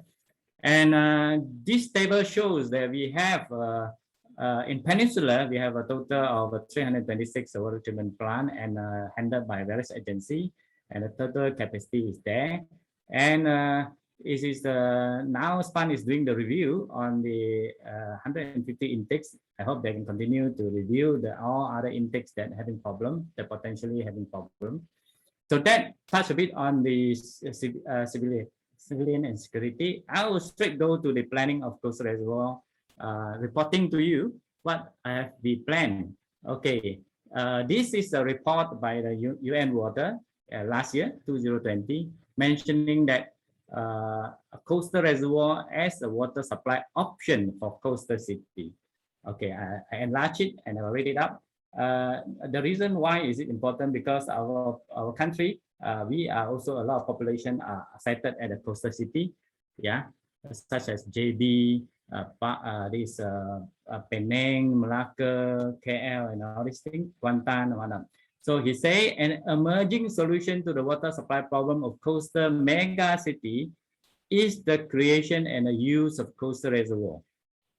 So UN has recognized that coastal reservoir can provide water storage facility at or near the mouth of river where the people are living. So such storage is formed either by construction of barrage. I think just now Dr. Teo has mentioned to you, and many other examples. It also mentioned the many coastal cities, including Hong Kong, Shanghai, Singapore, particularly Singapore. As you can see, utilizing this first generation coastal reservoir started with the Marina Bay way back in 2010, and they have now close to 17 coastal reservoirs where they bundled up their river. Of course, as I highlighted by Dr. Teo, that first generation coastal reservoir, if possible, should be avoided. But in certain circumstances, like Singapore, where are having water scarcity, yes, they have no choice; they have to do that. And I think they are doing because they are seriously short of water, and that is the only, to me, Singapore, we can say that there are water scarcity, but in Malaysia, we should not say that we have a water scarcity. We are hardly using only 3.7% of our water, and we only see how we manage it. So this is on the UN water. And through the effort, we have started promoting since our inception of this establishment of IACRR in 2016. We are promoting this concept into all the agency, and SADA has conducted a water supply development study in 2016. And in the study, they have recommended a few locations for the this coastal reservoir. One of them is at the Padang Masirat here. Another one is at the Kubang Badak, and one more at this region. So this is I would say that is an official study conducted by SADA, and it was completed. and now is getting into I think hopefully they can be looking forward for potential implementation. And the second study was a coastal reservoir in Sungai Johor and Sungai Lebam. That was initiated by our Bahagian Bekalan Air Kasa, previously known as PETA. Now this study, I believe it should be concluded because it started, I remember, is February 2020, and now should be finalized. I hope they also who now, if the contractor is listening to this webinar, they should approach the government to do either PPP, because we have limited resources in terms of financing. I think PPP is one of the methods that could be possible be implemented. Because this project is, I don't know the details of the outcome, but I believe it will be billions in terms of cost. Yeah. Now, just to turn up a bit of discussion among the audience and the participants. So, of course, we know that the government also have another similar study, but it's a Sungai Johor ORS and the upstream. So, which one is a better option? Maybe we can have a discussion, or maybe both also should be implemented. So, yeah. So as you can see here, this is my proposal. I'm not sure the CASA proposal, how it does it look like. So it is essentially very similar to the Shanghai one, but it is something like utilizing part of the river system. Yeah, of course, we can't exactly say it's similar, because the Shanghai one, they have a larger catchment, their fresh water can deliver up to their doorstep. But this catchment is relatively small compared to the Shanghai one. But we have to study the configuration. I believe the study has been concluded and has made some recommendation. Now, just for sake of discussion, coastal reservoir versus ORS, which one is the best for Sungai Johor?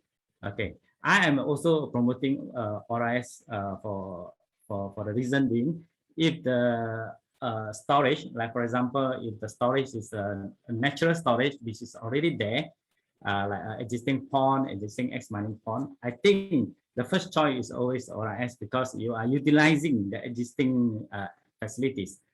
But if it's just agriculture land and you are taking it to dig a pond into it, I would say in that sense is not a good option, because it is going to competing land use with the agriculture.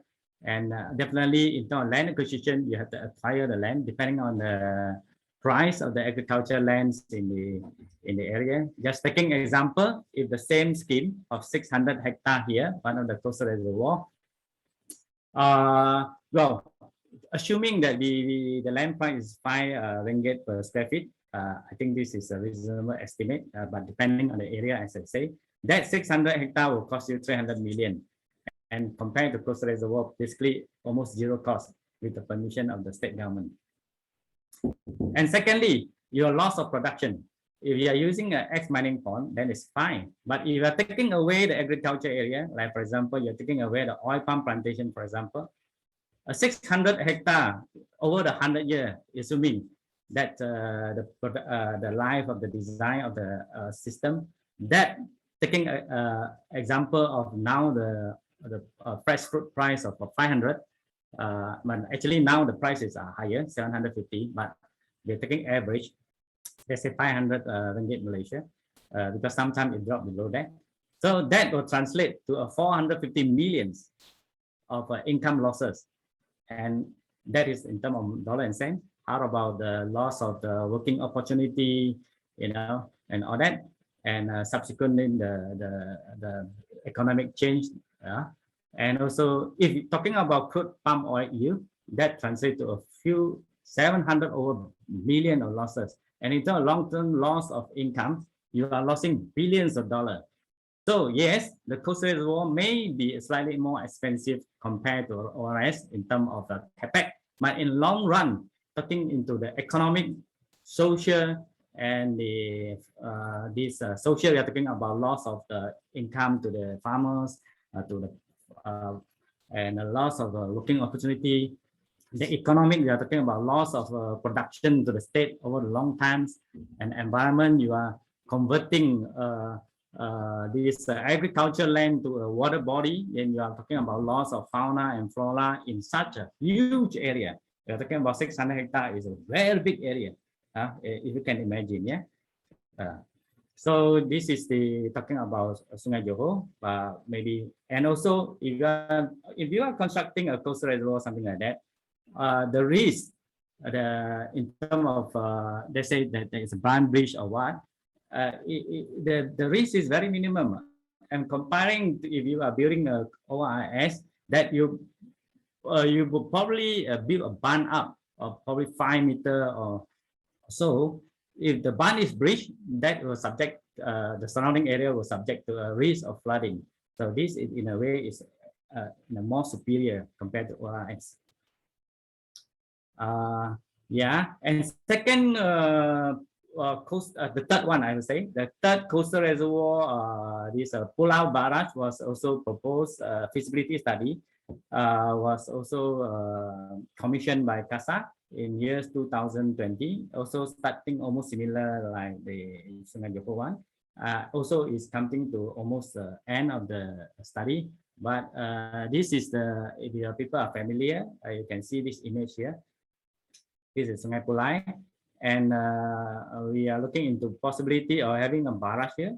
And you can see here, this is the bridge linkage, and this is Tanjung Pelepas, and this is Tanjung Bin power plant, and this is our famous forest city. For those who are going to buy a house, I was told that now the price dropped 50%. It's a good time for investment. Yeah, and then this is the things. Then the study is somehow there are concern of this Ramsar wetland. That if we build a barrage there, then the wetland will be affected. But I have a different opinions, where I see that taking example like Singapore, they have no choice. They have to put up the Marina barrage, in order to harvest water. Similarly, for this area needs some few hundreds MLD of water, depending on how fast it's development.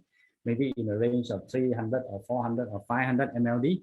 So where to get the water? Now they have to get all the way from Sungai Johor or the nearest source. But the water is actually at your doorstep. But if it definitely has to have a balance in between the economic and the environment and the social level, I say, the three main consideration factor. So you're looking at a Google image, in 1985, this area is very pristine. This area, it has a seahorse here, and there are seagrasses. And here, the other side is Singapore. They start doing the extension of Jurong Industry Park. This is also, I think, is a petrochemical area. And you can see during the early days, 1985, it is very pristine.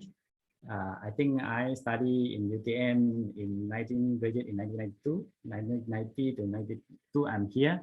When I go to this place, the what called Kedai Lima, it's nothing. It's some very minimum development here.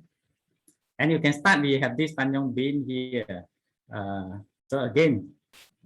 So this is because we are competing with Singapore. We want to compete with Singapore. So we construct this Tanjung Pelepas here.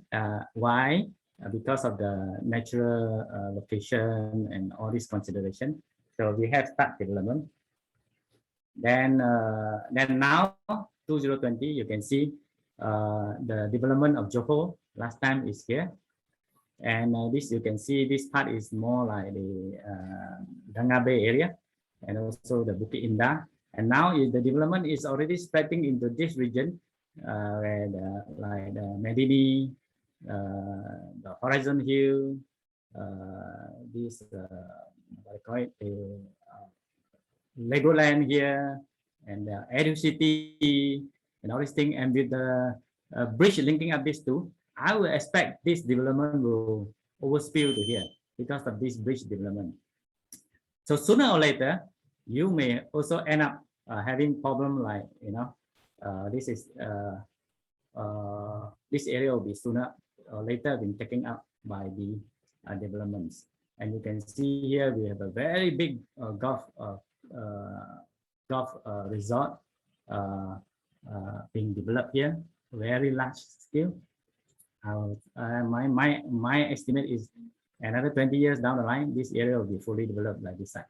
So instead of let it develop, why not we construct the barrage here and harvest the water, even though we know that it's going to affect the mangrove.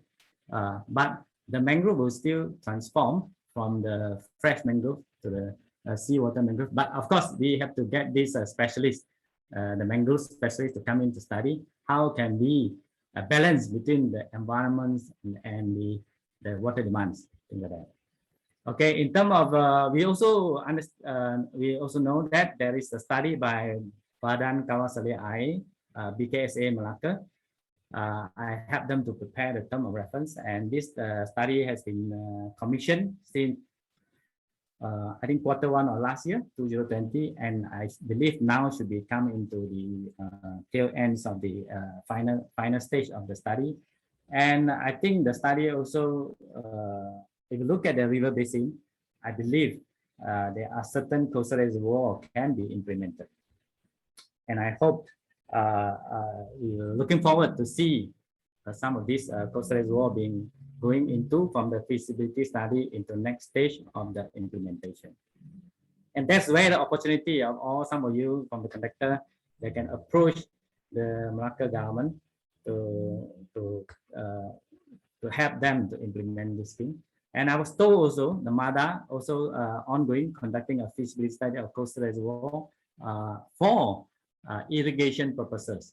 At the moment, the irrigation water is mainly depending on the dam, Purdue Dam, and a few other dam, MADA Dam. So they are ongoing doing the feasibility study under NARIM, doing the feasibility for coastal reservoir. Yeah. So that is the some of the progress that we have since last MyCDNet this webinar, this conference. Last time, the last two webinars is 2 years ago, and during that time there's not much of study, and now 2 years down the line we have at least 4 study that what I know of. But some other study I may not know. So that is a good sign that there are official feasibility study being conducted. I hope more of this kind of study to be conducted, which is very important. We do not jump into conclusion that definitely coastal reservoir is one of the best options, but at least after the feasibility study, then you can look into the cost economic of it, whether is it viable or not viable by data and by scientific proof. Yeah. And also now under the CASA is commissioning a study for Kelantan, and under the term of reference, they have mentioned of the specifically mentioned about the underground coastal reservoir, which what Dr. Chow is presenting just now. We call it the 3rd generation coastal reservoir.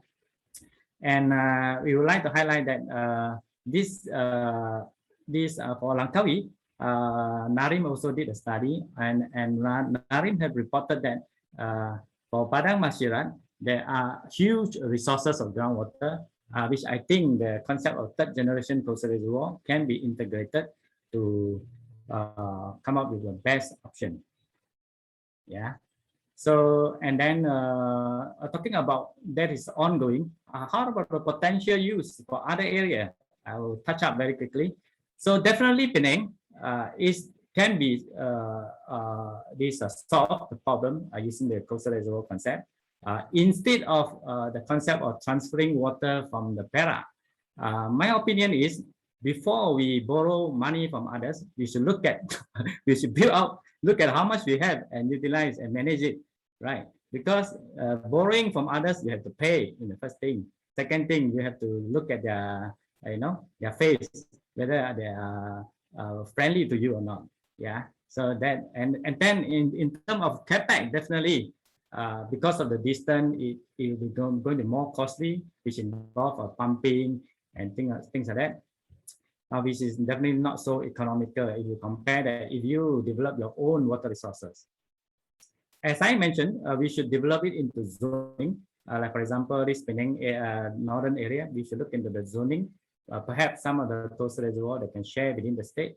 And then we should look into the this central region. But I think central region not so much a problem. Now they have this water from the forest, which is giving a lot of water for the Selangor, as well as the ongoing Selangor is embarking into the ORIS project that is going to increase the buffer for quite a lot. Malacca is the one that should have one. And I now have to take water from Moa, which based on our analysis, Moa is already not enough water. Yeah, and Johor should have one. Where Johor now is actually rely a lot from on the eastern part. We should develop coastal reservoir. And for Kuantan, the demand is not so huge, but that's definitely we can look into it.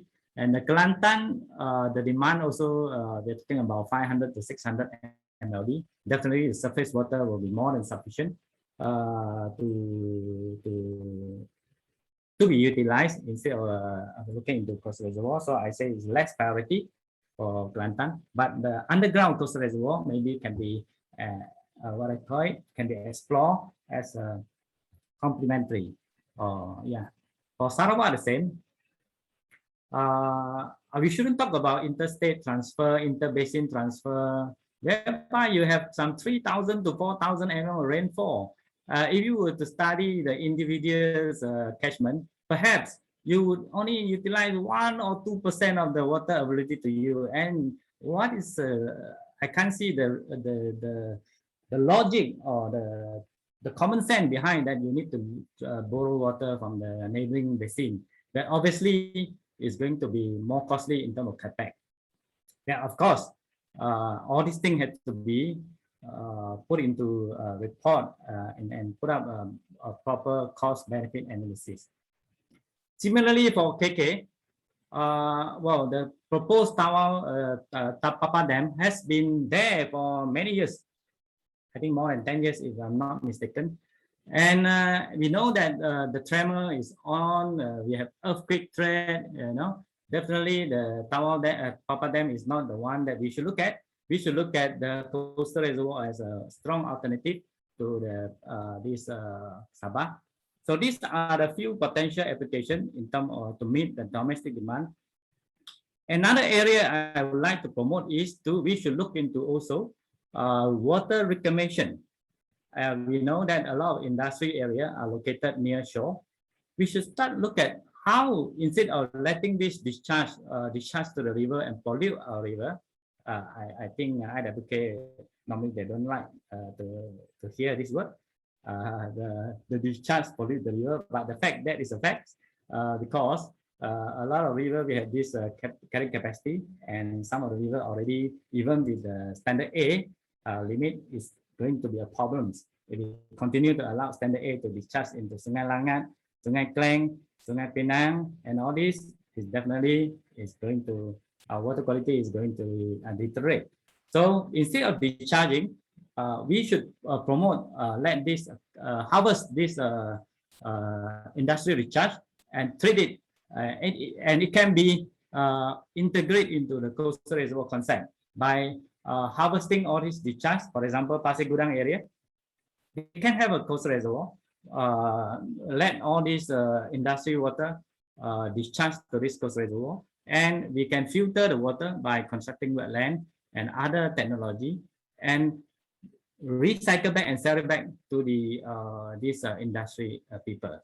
That definitely is one of the idea that I would like probably some private sector to take up probably the proposal to the government if there anyone interested. Yeah, and then we talking about the also just now you heard about the irrigation as another aspect that we should look into, how to utilize the coastal reservoir for irrigation purposes, because the water quality requirement is not so high. Yeah, and we know that we have abundant of water. We are flooded every now and then. Like yesterday, Yenn is flooded. A lot of places are flooded. So we should start talking about how to, you know, save enough water for the, you know, drought period. We are now, like this year, we are wet. We are wet years. So there will become a time that we are probably facing the same problem like Taiwan and California. So we have to start talking about how to have certain storage water, access water. And then of course there is a gap in between the innovation and the idea, theory to the implementation. Yeah, we definitely need a lot of researcher to come in to do a lot of research, because we are talking about how to come up with a cost economic solution, where the traditional method of having a huge embankment and things like that will end up make the project not viable. So we need a researcher definitely to come in to come up with innovations, idea and solution. We also need supplier maybe who have interest in coming up with this option, to work together to come up with a more cost economic option, because honestly, the cost is one of the main concern. And Australia, University of Wollongong being our HQ, have done a lot of research, and our company, Global Water Consultant, has also sponsored them by giving them award. And we welcome other university in the locals, such as Nottingham University, University Malaya, USM, UTP, UTM, to work together, because we are doing it. This one, we are like fighting COVID. We have to fight together. We cannot alone. We cannot be working alone. We have to work together, come out with best idea for our peoples of not only for Malaysian, perhaps some idea can be for other side of the country like Indonesia, Cambodia, the nearby country, or even India.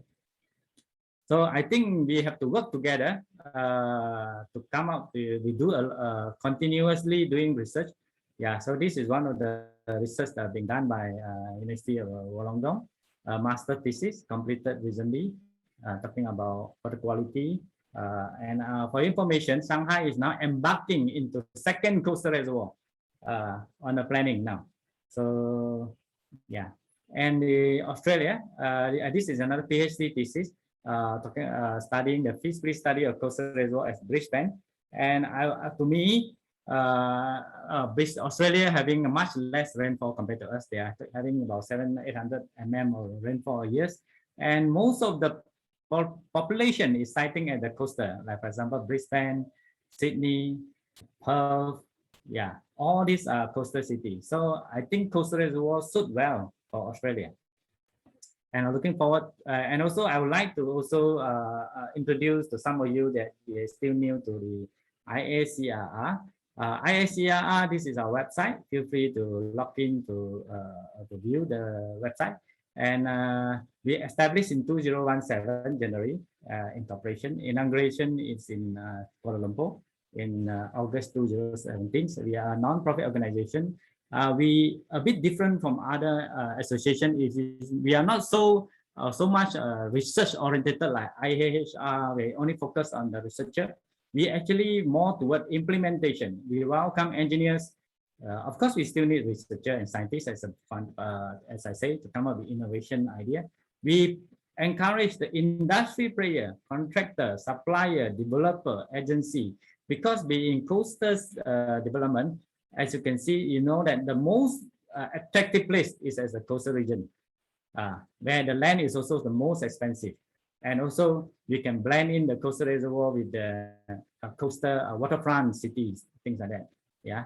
So, okay, we say that it is a coastal reservoir is a paradigm shift in the water resources, whereby we are instead of storing water upstream, we are storing it downstream. So this has been elaborated in a lot. Our mission is to initiate a coastal reservoir and promote a coastal reservoir in all the country. And solving keyword is to solve the water shortage issue in a major city worldwide, and be the world leading organization to the advancement of this either all aspect of the coastal reservoir implementation. And we have since establishment, we have done there are many activities. So the first one we have worked with the IACRR World Congress in Kuala Lumpur. We are having a small session on that. And in 2017 Aspire, we also participated. and launching of our website in August 2017. Also in the university, they start teaching coastal reservoir. I welcome all the university of Malaysia University to liaise with us to come up with the syllabus for coastal reservoir for their students, some introduction. And various chapter has been established. India, Malaysia, Australia, China has been established, and Indonesia is ongoing to establish a chapter. And similarly, some other area like Pakistan, also like this Cambodia. Yeah? So we organize international workshop, many, as you can see here, throughout the years, 2010, 2019, and the last MyCDNet in July 2019. That's the first time we introduced IACRR to the audience, and many other activity. So this is a photo taken way back in 2015, where I signed an MOU with Wollongong University to specifically promote coastal reservoir in the region. And 2016, I introduced this concept to the KETA. As you can see, some of the KETA officer, Encik Sulaiman here, and some of the officer, and my ex-engineer also, Alan, now is with I think in Sarawak, one of the water operator as well. We introduced to them, and subsequently, and this has been one of the always the option in the term of reference. And 2017, University of Wollongong has also established their research center on coastal reservoir. And in India, we start promoting this concept in India, whereby we are having our workshop in Bangalore. And this is our inauguration in 2017. And our Malaysia chapter also has launched. And we have presentation in Aspire 2017. And we have presented in Bangladesh also in September 2017, Australia. This is another inauguration of Indian chapter in December 2017. And Australia chapter formed in January 2018. And our workshop, first international workshop was conducted in January 2018. Many of us from Malaysia have participated, and worldwide from UK, China, many other places also participated.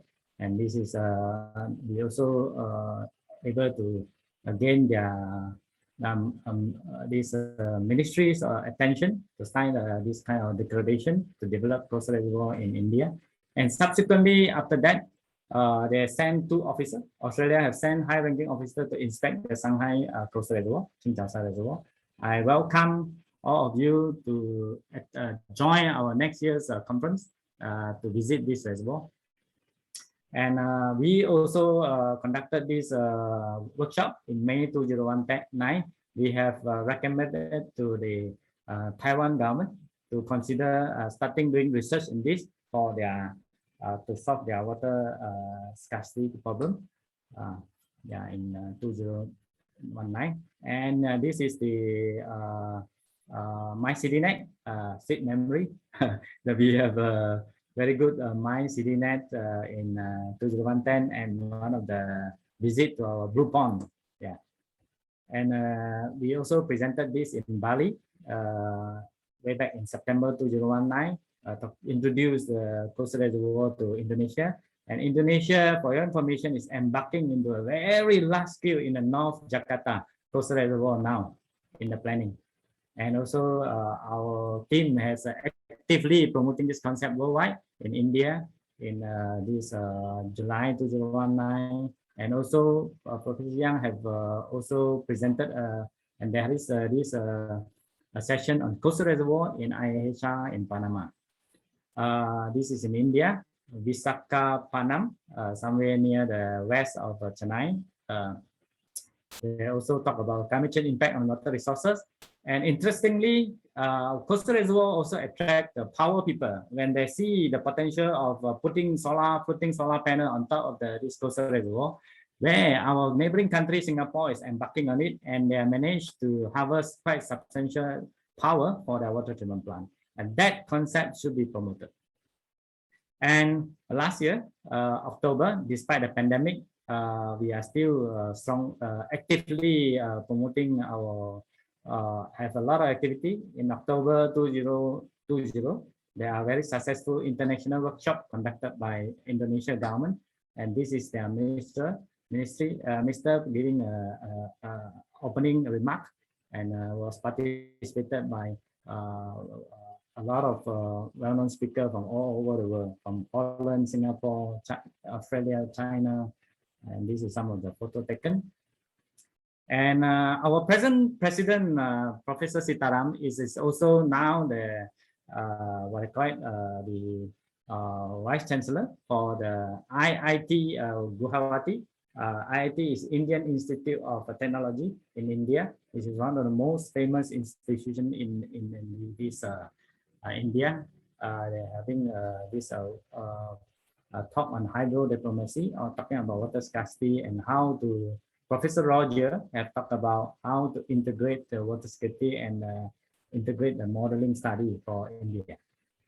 And for India, this is very interesting. I hope this similar effort can be done, whereby Australia and India Water Center, they have formed a Australia-India Water Center. To the member of this center is from a few well-known university in Australia, together with the India University. They join hand doing research. I hope perhaps the university or agency of Malaysia can also form similar water center, that let's work hand in hand for the nation. And this one I have reported just now. And also we have joined this Asia Water 2000 last year, December, to talk about this coastal reservoir concept to the audience. And we also talk about the new concept of how to, and then some of our publication, we used to publish a newsletter where we report to all the members. So I hope some of you who have not joined us as IACRR members can join us. And you can get all the material, all the video, all the presentation material that I mentioned just now, all is there, only for members.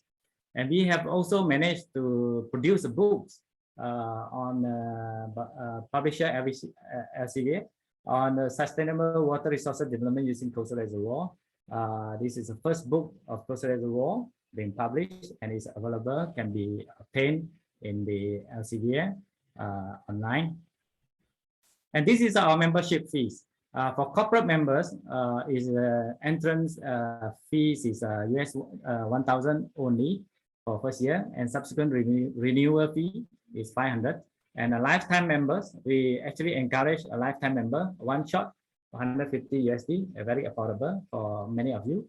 And ordinary member is 100 USD and renewal rate of 100. Obviously, from here we can see we encourage you to join us as a lifetime member. And for students, we have a very little fees, so that to encourage them to participate in our IACRR. So this is kind of fee structures. And without this is on at the moment we have about 23 corporate members. You can see they are very actively. They are participants from Shanghai, China, Nanjing, Tongji. Global Water Consultant, my company, is one of them. SGES is one of the consultants in India. We also welcome other consultants to join us. Wuhan University in China, University of Longdong, Australia. DLH Construction Engineering Consultant, I believe this is a Malaysia consultant.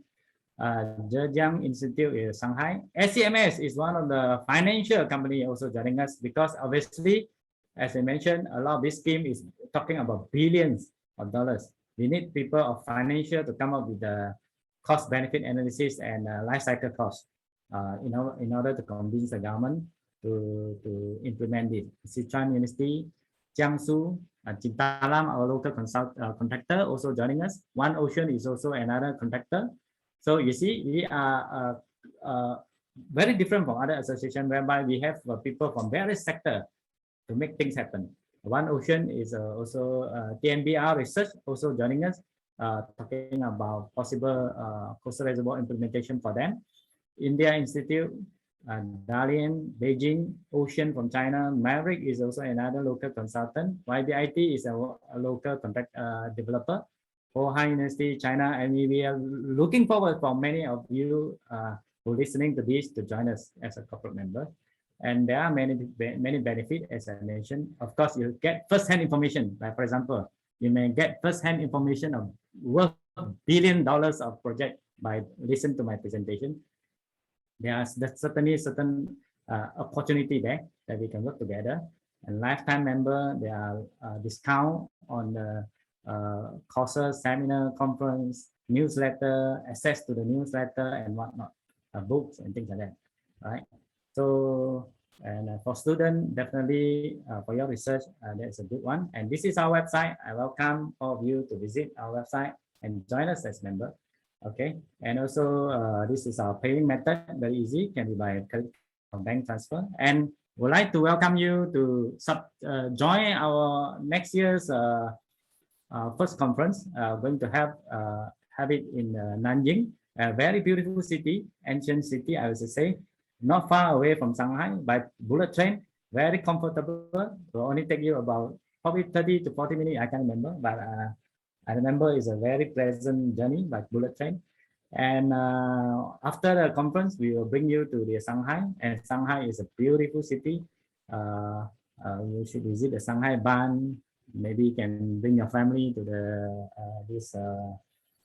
many other nice places in the cities, and particularly visit the Qingchaosha Coastal Reservoir and meet personally the designer and the operator there. So this is going to be held in November next year, 2020. I believe by then we should be able to travel as usual. And this is the attendance fees. You can see it in the website as well. Yeah. And this is we are working together with IACRR and IWA and ICIWEM for this conference. So with that, I end my presentation. I'll probably bring back to Dato. Right, thank you. Question and answer. Yeah. Right. Okay. Thank you so much, Engineer Lim Sin Poh, for your very excellent presentation. And ladies and gentlemen, I think you probably heard that Engineer Lim started off by highlighting to us the strategies for water resilience and security, particularly for Malaysia. And then he proceeded to give us a report card on the development of coastal reservoir in Malaysia, especially for coastal cities. And then I think the good point that he did mention was, at least to date, many government agencies throughout the country has recognized the potential of coastal reservoir development. And he highlighted various studies had actually been conducted for Langkawi, in South Johor, where two locations in the Sungai Johor, as Sungai Lebam, as well as Sungai Pulai. Also, the other studies in Malacca, in Mada for irrigation purpose, as well as in Kelantan, the potential for underground coastal reservoir. And then I think he further also shared with us the potential of other cities that probably need to be given attention or focus in terms of as a complementary kind of measures for coastal reservoir, such as Penang and Kuantan. All right, and then I think he did also touch on the possibility of combining perhaps coastal reservoir with other measures to ensure the reliance and the security of water availability for us in Malaysia as well. He certainly encouraged further research and innovations with various so-called research institutions throughout the country. And I think last but not least, he's taken the opportunity to promote International Association of Coastal Reservoir Research. And certainly, please do join this association. But we have a Malaysian chapter, so I think join the Malaysian chapter, all right? And then also remember, as today, this event is brought through by the MyCDNet. So first join MyCDNet first, all right? Okay, as well, all right? So with that, I think, ladies and gentlemen, I just want to hand you to the host first for some other small announcement before I take on the sessions on question and answer. All right, Mr. Sheldon, can I pass the screen back to you for the announcement? Right. Yeah, thank you, Dato Lim. So the first thing we're going to be doing is we'll be just having a short screen capture of participants before we do the Q&A session.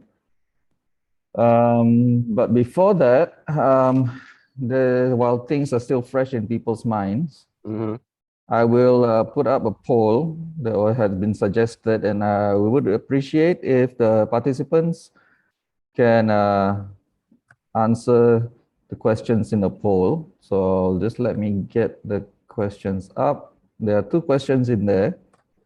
And this will just help us to gauge, or at least help the presenters to gauge your understanding of the topics. Okay, the poll is up. Does everybody see it? Yeah, this is a very simple question. We just answer one of them, right? There's two questions. There will be okay. question 1 and question 2. Oh, all right. Okay, I see one answer. Right. 2, 4. So what's the level of water resilience in Malaysia? So we just pick the score for the possibility of the levels of water resilience in Malaysia today.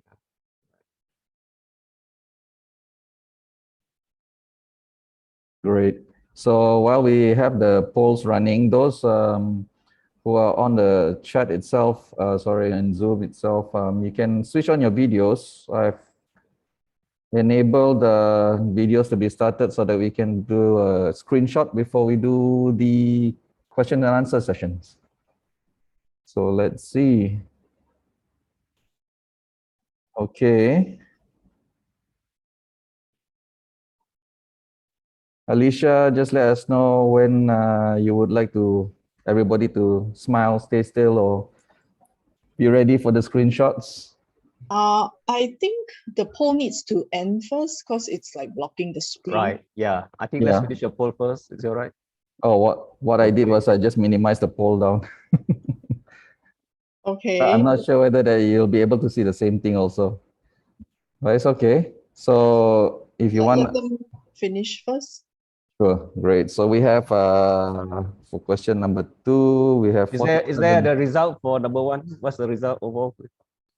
For number 1 thus far, 47 answers. 47 answers. So we have the largest one was 6 out of 10. I see. Okay. Yeah, 6 out of 10 for the largest. So that's 47 answers. 6 out of 10 chosen. And 49 for 50. Oh, okay. People are still submitting the polls inside. Do you still want to wait for it, or is that enough? Perhaps we move on. On question 2. Yeah, right. Okay, question 2 itself, it says, can coastal reservoirs be implemented in Malaysia? The answer is a very resounding 98%. Yes. Okay. Basically, we have around about 4 screens worth. Okay, there's a few that are still not switching on their videos. Anybody having problems with the videos, you can go into the chat. Good to see many friends are here. Right. Okay. Can you on the video? I think for the group photo session, I certainly appreciate the many familiar faces. Thank you so much for joining us for these sessions. Please on your video for our group photo. Alicia, give us a signal.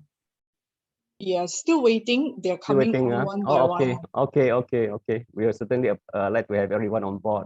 How about those on the Facebook, including those on the Facebook as well? They can't really. They don't have the video. Oh, all right. Okay. Yeah.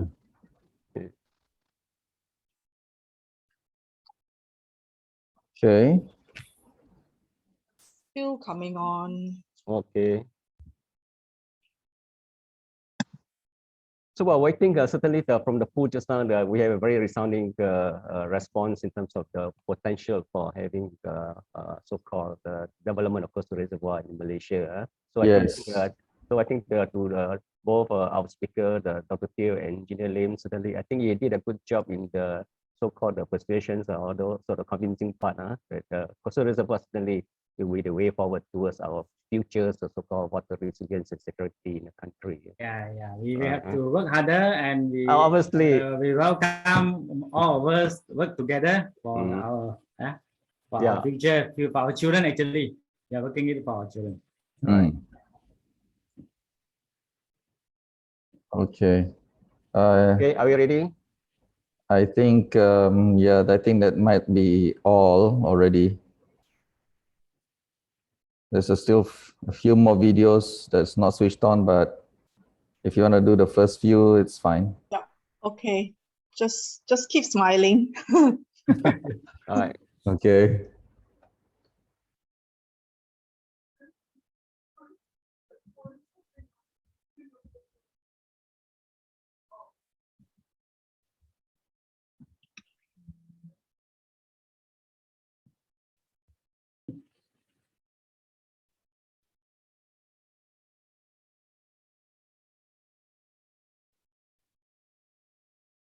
All Done. taken, Okay. all done. Right. Thank you. Okay, thank you. Thank Thank you. you. Thank you.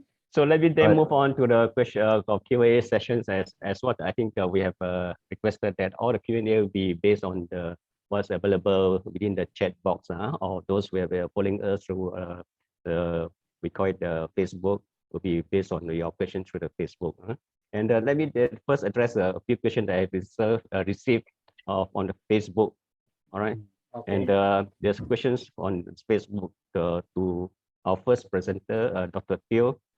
Dr. Teo, there's one question about from Mr. Lim Sin Poh. Can you share with us an example of actual coastal reservoir completed Malaysia? I think this will be taken out already during the presentation. The second presenter, Engineer Lim Sin Poh. All right. So I think Mr. William Ho, I think you have probably heard from Engineer Lim already. Now the next question from Ms. Lana Lee is on this. He would like to know the assumption of 60% evaporation from the land as what you presented, Dr. Teo. Is this an acceptable rate, 60% of evaporation? Would you want to answer this?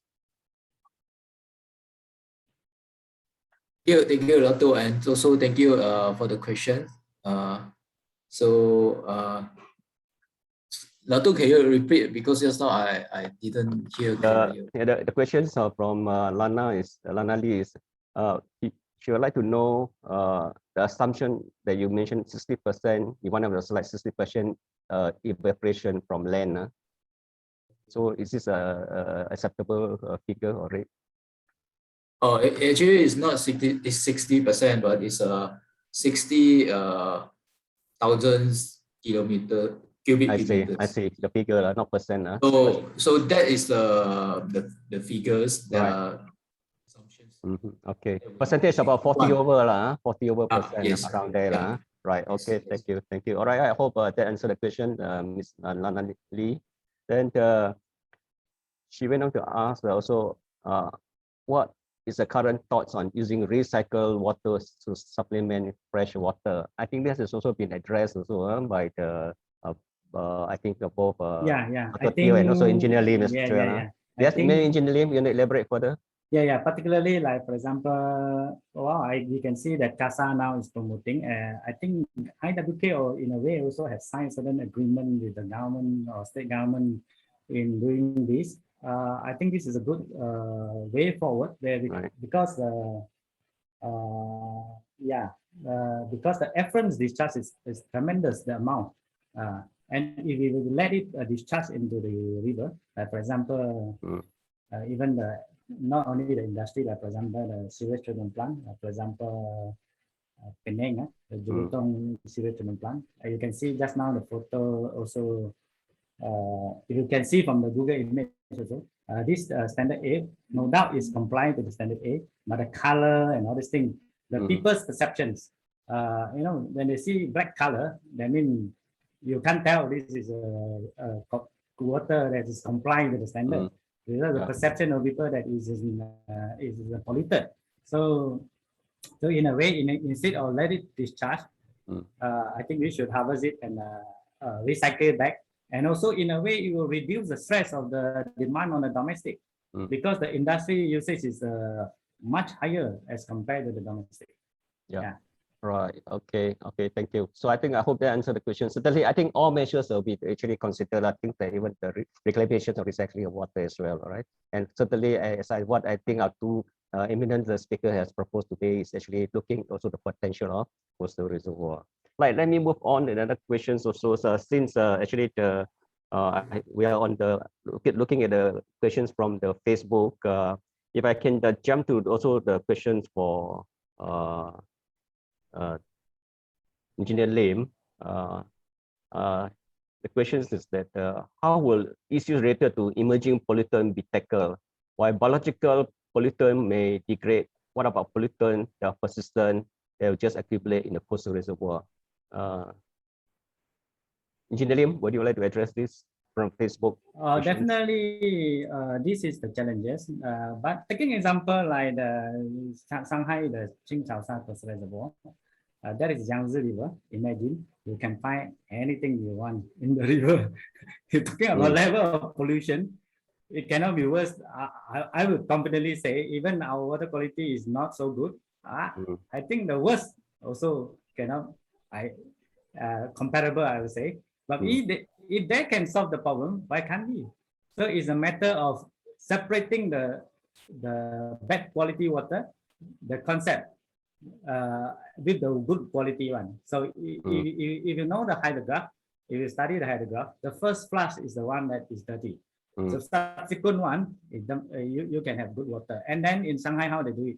They have a series of real-time monitoring station installed at a certain distance, like few kilometer or tens of kilometers upstream. So when they detect this water quality is meet their raw water quality standard, then they open the gate and let the water come into the reservoir. So similarly, it can be done in Malaysia. Not all the water are lousy water quality. Similarly, like talking about Fang River, nobody will think that Fang River can be used for domestic, but now the government is embarking on it because out of the 100%, probably if there are certain percentage of water, the quality can meet the raw water standard. Yeah. Engineer Lim, probably the question is also addressing. I mean, she understood that, or this questioner understand that organic pollutant probably is easier that those are degradable and easier to treat. But how about those non-organic kind of pollutant? Say, is it the treatment will be more technology based or control yes, kind of Yes. measures? Okay. You're talking about the more sophisticated pollutant. Right. Yeah. Okay, like for example, nutrient is easy. There is NPK and all these things. You can treat it with constructed and things like that. But those other more sophisticated ones. So, in the first place, are they allowed to discharge? So we must have the standard to regulate this, the agency. Second, if there is any, obviously now there are so much advancement in the treatment process that you can handle, like membrane system or whatnot. Like you can utilize ozonation or membrane technology. Like it can be utilized to treat this kind of amount of water. But of course, talking about dollar and cents. But then that's where I say the cost comparison. And I think in a lot of feasibility study, if I remember correctly, when I start practicing as an engineer, in all the feasibility study, one of the last chapter, it has to be cost benefit analysis, but somehow or other along the way it has dropped out somewhere. So I think this cost benefit analysis must be part of the term of reference, that to make sure the proposal is really not political driven, or we must be a nation of talking about facts and figure, and the cost benefit must be clearly being presented and being convinced by all the engineers, by all the government agency. Yeah. There's also another question. So I think I can see the name here from Dato Fang on the worries about the sedimentation problems. In our rivers, for instance, the high sedimentation, how you address this for the purpose of intake at the coastal reservoir? Okay, so again, I would like to refer to the Qingchaosha Reservoir as one of the good examples. If you to look at the Google image, now you type in Shanghai Qingchaosha Reservoir, you look at the color itself. The turbidity in the Yangtze River is probably, definitely is not class 2, it's definitely class 3 or class 4, maybe 100 or 200 ppm. But how they address this issue? Because particle is rather not difficult to handle, because the Stokes law, where over a distance it will settle down. So what they do is they have a kind of a sediment forebay that allow this sediment to settle at a certain distance. And because from one end to another, this reservoir is 20 kilometers. Imagine, by the time it's reached not probably 10% of the distance, it already settled down. And you can have certain structure to control it. And then at the end of the intake there, it's already a very clean water. So that is quite straightforward. I see. Okay. There's also an earlier questions which I missed out from Edwin Tay. he would like to know what are the current coastal reservoir research undertaken in Malaysia and what are the gaps in terms of research, current research. Perhaps both Engineer Lim and Dr. Phil want to address this. Engineer Lim first. Okay, so talking about research gap, yeah, definitely, as I mentioned, we are encouraging the university, UTM, UTP, University Malaya, University Science, all work together to narrow down this gap. Now the gap is the traditional ways of coastal reservoir by having that kind of a dike in the coastal region is kind of quite expensive. So we may need to look into other innovations. So that's one gap. Second gap is as we mentioned, we know that the constructed wetland can be designed, but there are still a need to find out the data from Malaysia perspective in terms of what is the characteristic of the water quality from the STP, from the non-point sources, from for different area, for agriculture, discharge, what is the characteristic, and all these things need a lot of data to in research to work out. And certainly innovation is needed. Like for example, how you build your for port operation, how you can utilize the coastal reservoir for ballast water, utilization and things like that. So there are many areas. So we can bring in a researcher from like as you can see, Australia, India, UK. So we can share this we call so-called wish list together and come out continuously carry out this research. This is obviously a potential area for research. Perhaps Dr. Teo, is there any current research going on now in any universities in Malaysia?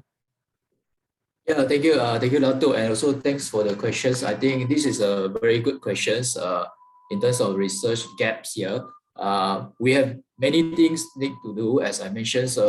The researchers, especially the scientists, engineers, and including funders, we need to work together to come up with something that we can have some, especially on come out with R&D, which is research and developments. And definitely the research gap and the topics that we're going to do into more for those, that will be start from how can we design this coastal reservoir, and in terms of the SOP, standard of operations, how can we operate there, and also included after we have done, we have constructed, how do we construct this coastal reservoir, and even though after the post developments of this coastal reservoir, how are we going to monitor and how are we going to have to take care on our environmental aspect, and that will be a very wide scope, and that can include a lot of researchers, included social economists, scientists, and also as well as engineering research, and many more that can be done in this type of the related coastal reservoir research. And I will just included also just have been mentioned by Engineer Lim just now, and also the question on the sedimentations. All this can be a part of our research can be carried out, and you may see that have been done in the Sa that I mentioned, highlighted, and Sa is located at the Yangtze River's estuary, where there is a high contamination, high high concentration of these sediments, and where they have managed it well, and they come out with a package. I can say it's a package, where this package should be a SOP that how can you maintain it and make sure it's only storing, or we call it harvesting the fresh waters. That the fresh water should be in a good quality, enough for us to use it for supplying the 50% of the population in Shanghai. So I think that is a very good example. And all of us, engineers, scientists, even the social economists, researchers, we need to come together to come up with the best management practices, especially for coastal reservoir. And until today, we have come to the third generations, where I think the Professor Yang and also his colleagues, and included Engineer Lim, they have come up with so many of the investigations and research on this coastal reservoir. hopefully with the help of the academics and also from the industry, we can promote this coastal reservoir as one of the good solutions, especially for our futures and for our next generations. Thank you. Right. I also have the questions also from Facebook. I think Lana Lee also asked about any successful implementation of coastal reservoir in Malaysia. I think Engineer Lim has mentioned that so far we have not built yet, and but also a lot of studies on this. I think also related to this also one question from Engineer. I think Mr. Jamaluddin. He would like to know the potential locations of coastal reservoir, but he added on, if there are areas, then it would be best to propose those potential sites to be enlisted as ESA in the National Physical Plan. That all right. Would you like to answer on that, Engineer Lim? That is a fantastic suggestion. I'm not sure Mr. Jama is from which agency. Maybe you can on the mic to have some exchange of idea. This is a fantastic idea. With reason being, if you are not taking it, other development can come in and taking up as maybe they will propose like a land reclamation project. Like you can see in Malacca, it's massive land development here and there. Sometimes I'm wondering whether it's a holistic study has been done. You look at the shape of the reclamation is amazing. So perhaps this is a good suggestion. We can advise the government where other areas should be reserved for future. As a ESA area, as a ESA area, right? Yes. Okay, thank you. Right. Okay. We have overseas questions from Dr. Muhammad from Nigeria. You'd like to know that what is the extent of coastal reservoir sustainability in terms of sustainability? Maybe perhaps Engineer Lim first. So again, everybody is talking about sustainability. So that is the key words. So we definitely have to look into that aspect. Sustainability in the sense of the structure itself, whether it can sustain subject to severe weather condition like storm surge and whatnot. So definitely that is engineer have to design for that. Whether the lifespan, definitely I would say you compare the lifespan this dam reservoir as this coastal reservoir, I would say the lifespan is anticipated to be longer. Because if you construct a dam, all the sediment ended up in the reservoir. You can't, how are you going to clear it? So in a sense that this coastal reservoir is better in the sense that to handle the sediment issue, where we can only select the good quality water and store it. And in terms of the operation, it's definitely much advantage because you are located at the demand center. And also, as you mentioned, if you compare to the desal, now people are saying very easy. Why you want to be so difficult? There are ample water in the sea. You just pump in and do the desal plant and you can solve the problem. But the desal plant is very high energy driven. Right. It is comparatively, it is not a sustainable solution, if you ask me. So definitely in that aspect, you're talking about economic.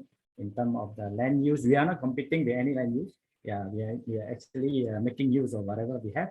So either in all aspects, I think the sustainability index, if I would say, coastal reservoir is higher compared to other solutions. Dr. you want to add anything? Yeah, thank you. I think this is a very good question. Engineer Lim has thought about the sustainability in the economy aspect and also in terms of the engineering aspect. So I may also like to highlight in terms of social and also that is we can create some sustainability because if you see one of the good example in Taiwan, they also have one of these coastal reservoir and where they have created some cultures and socials in terms of social responsibilities to take care of our waters, to come out to conserve our environments, and they also put into their Chinese cultures in this Taiwan's where they are taking care of the coast, so-called the coastal reservoir in their countries, and because that is the source of the waters. And in terms of the sustainability on the environmental, I would like to say that with this type of coastal reservoir, definitely environmentalists will be saying that you're creating the new environments, and that is a new ecosystem there where we need to have achieved to achieve the sustainability in the futures. Okay, so this is the same like your construction of dam and the upstream, but definitely the impact on this coastal reservoir to the environment will be lesser comparing to the upstream dam developments. Thank you, Dato. Thank you. I believe also there's also the split in terms of the impact of the climate change in terms of overall water resources available within the catchment itself. So need to be addressed. I'd like to move on. Also, there's also a Facebook questions from Mr. Loga Santri.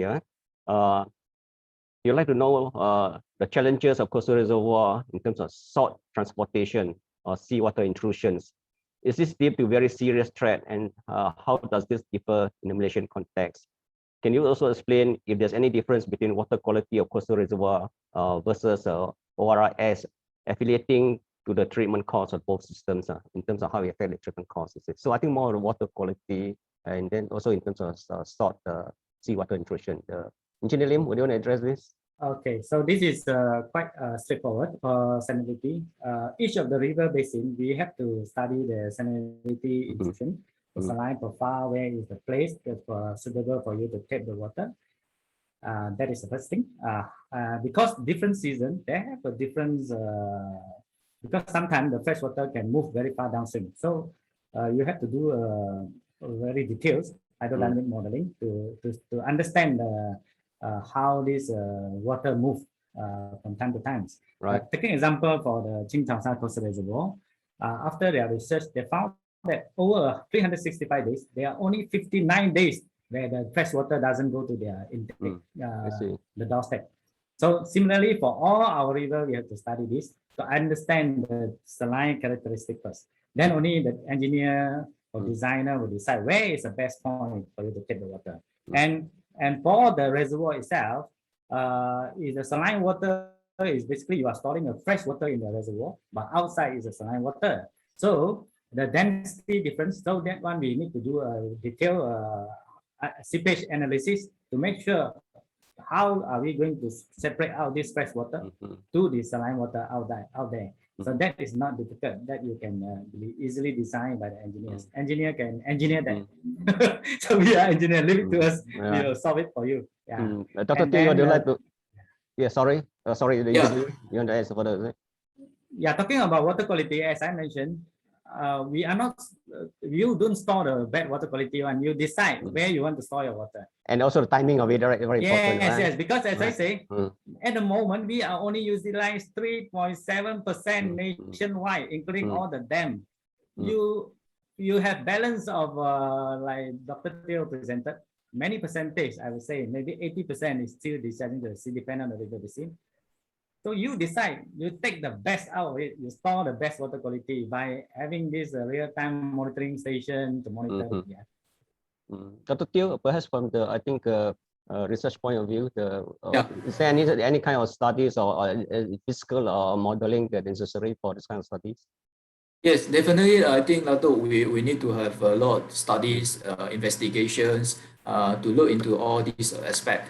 And but I just want to add in the point from the engineer Lim just now. Well, we are not only looking into the salines and also all this, but we also need to look into the overall aspect of the hydro-environmental science and engineering.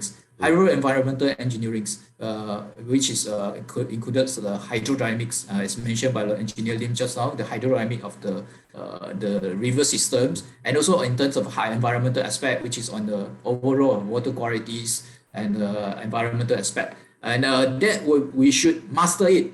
The one who going to taking out this role, especially to look into this coastal reservoir, should master this river, or so-called the watershed or catchment, so that they can understand in which day, as I mentioned by engineer Lim just now, in which day we're going to receive the high concentration of the salt saline waters, and in which day where during which period I think all of us are familiar with Malaysia. During the monsoon we have high rainfall, and where this is where we need to estimate which is the first flush, and also which is the second flush, and which is the third flush, where this should be a record. And I am sure for us as in terms of research, data is very important, and we need to have a lot of historical data, especially with our government agency, for example, DID and also meteorological departments. They have all plenty of data that available for us to look into more investigation and also research. And together with our technologies today, the IoT, the information of technologies, and also the artificial intelligence, I think we can do a lot of things, especially on the estimations, or so-called the predictions and what is going to happen. So this is help us a lot on, especially on the standard of operation procedures, where when should we open the gate to allow the fresh water to come into our reservoir, and when should we close the gate so that all this dirty water, or so-called the fresh flood of the flood water, will not coming into our coastal reservoir. And also I highlighted on the salinity. We also want to we look into our challenges in our first generation of coastal reservoir, where you are close out the whole river mouth, where you are not allowed saline water, and natural rivers is no more natural, but they actually created a new environment. As I said, we created a new ecosystem, and that is become a freshwater rivers. And but supposedly our rivers should be river mouth or estuary should have the effect of the tidal, and where we have the saline waters, and also we have the freshwater integrate, or they have connections. Right. Yeah. Yes. So we should have this type of the process, and but if you have creating this first generation of coastal reservoir, you are going to so-called destroy. But with the second generation and third generation, you are allowing the saline water to going back to the rivers. And with that, we are still maintain our whole ecosystems, and at the same time, we also keeping the good source of waters for our own purpose use. Okay, we are. I know humans. Some of the time, you can say we are so selfish. We do not look into the environmental aspect. Even our social aspect, didn't look into. We are only looking into our economic aspect. So with the coastal reservoir, we should have integrate all of that and come up with the sustainable water resources within the whole watershed or the catchments. Right. Can I move on to the next question also from the gentleman, Mr. Hock Chuan, in terms of the mitigation measures or existing coastal reservoir that can be taken against climate change impact, particularly in terms of sea level rise, how we affect the upstream flow. Perhaps Dr. Teo, you want to continue with these questions? Yeah. Yes. Yeah. Thank you, Dato, and also thank you for Dr. Koh for the questions. Yes, definitely. This coastal reservoir also help in terms of the sea level rise, because we have this barrage where even though we are not covering the whole river mouth, and that would be reduce the impacts of the tidal wave due to the sea level rise, as well as any of the extreme event, for example, tsunami, that we can reduce the effect. And with the second generation and third generations, if we have a mangrove swamp or wetland in front of our coastal reservoir, then definitely that will be become of the frontliner that to defense on our natural disaster, especially on the tidal wave, and also as well as tsunami, is that going to happen anytime. So with this coastal reservoir, I'm thinking they are not only solving the problems on the water resilience and also water securities. They are also look into the aspect in terms of the protecting our coastal line. Thank you. But obviously, the impacts of sea level rise has to be taken into consideration in the design, especially in the weir level, the intake level, right? I move on. There's a question from Mr. Mohammad Shahid. He'd like to know how does coastal reservoir perform in terms of flood control to the neighboring city, and what happened when water discharge is too much, especially during the monsoon season. Engineer Lim, would you like to answer this question? Yeah. To answer Right. the question, I would like to share the screen. I'm not sure whether you can see the screen now. Okay. It's coming up. Yeah. Okay, can you see the screen now? Yes. Yeah. Okay, now this is a very famous place, Marina Bay in Singapore. Yeah, I happen to do my master degree. My master title is modeling of suspended sediment in Marina Bay. So I'm doing a physical model. So this shape is very familiar to me and a lot of memory. And you can see, obviously, when you put a barrage like that, this is the Marina Barrage. They managed to transform the whole area beautifully, and the economic value is, I think, easily a few fold compared to before they construct this barrage. And yeah, of course, you cannot avoid by doing the detailed flood simulation. When you have a barrage, what happens is this: the tidal water is semi-diurnal. Probably in the range of 2.5 meter, or I can't remember exactly, 2.5 to 3 meter height or tidal variation. So that in a way fix the downstream boundary condition, the water level. You have the downstream boundary fixed. So you have to study the potential of all these flood scenario compared to before. So similarly, as mentioned by Dr. Teo, as much as possible, you don't want this type of system, but in a situation, we cannot say that definitely you cannot be implement. Like for example, in Singapore, they can't do the second generation because the land area that is so much. They try to harvest as much as possible because of their water demand. Yeah. So subsequently, from the success of this Marina Bay, there you look at the Google map of all these Singapore. They have barraged out almost all their river mouth. See here, another one. This is the Coney Island, and another one, very famous one that they have it here, Pungo.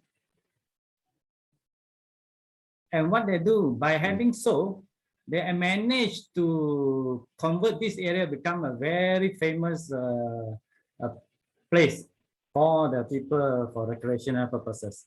So it depends on the necessity. As I say, when you are desperate, you can't avoid doing first generation because there's so much water you have. So that's why I mentioned one day Johor will have this problem. There's no choice. Eventually, you may end up also need to do first generation. But we have a very good what I call it. If we talking about exam very good student to learn from Singapore down south. We should learn from them. They have been handling the water very well until they become a water center even for their membrane technology.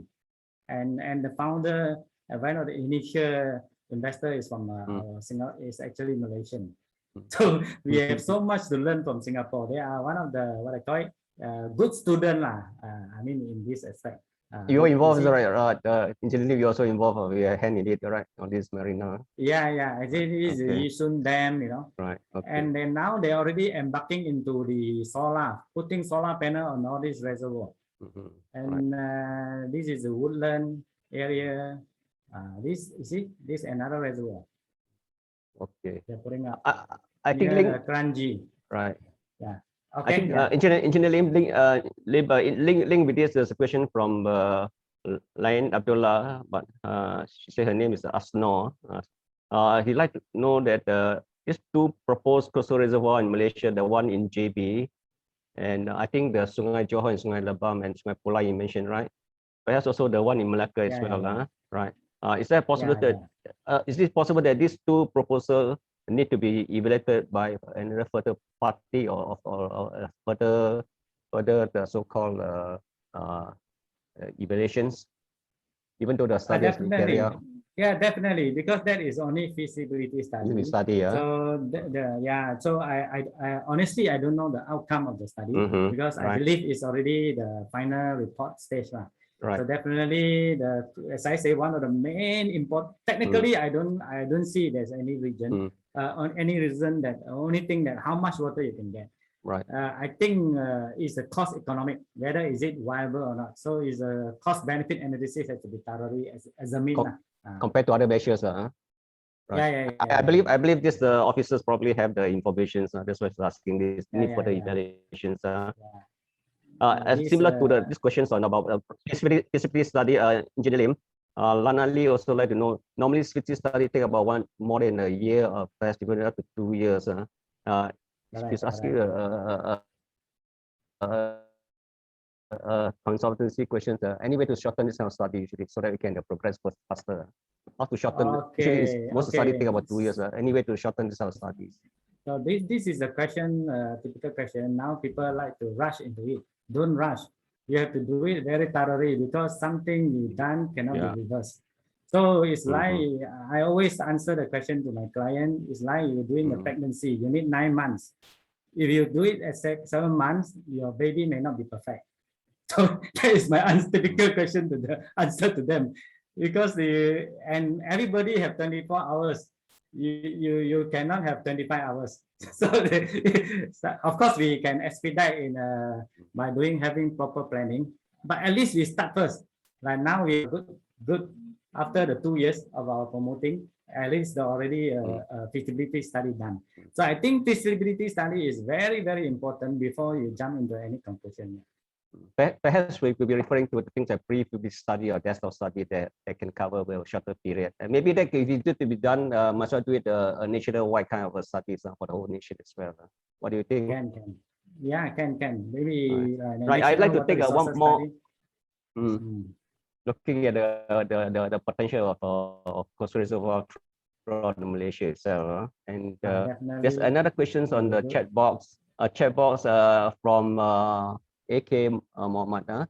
In the era of upcoming digitization, is there a software to design coastal reservoir? They also include all aspects of environment impact and cost benefit, plus also some virtual simulation and so on. I believe there is Engineer Lim.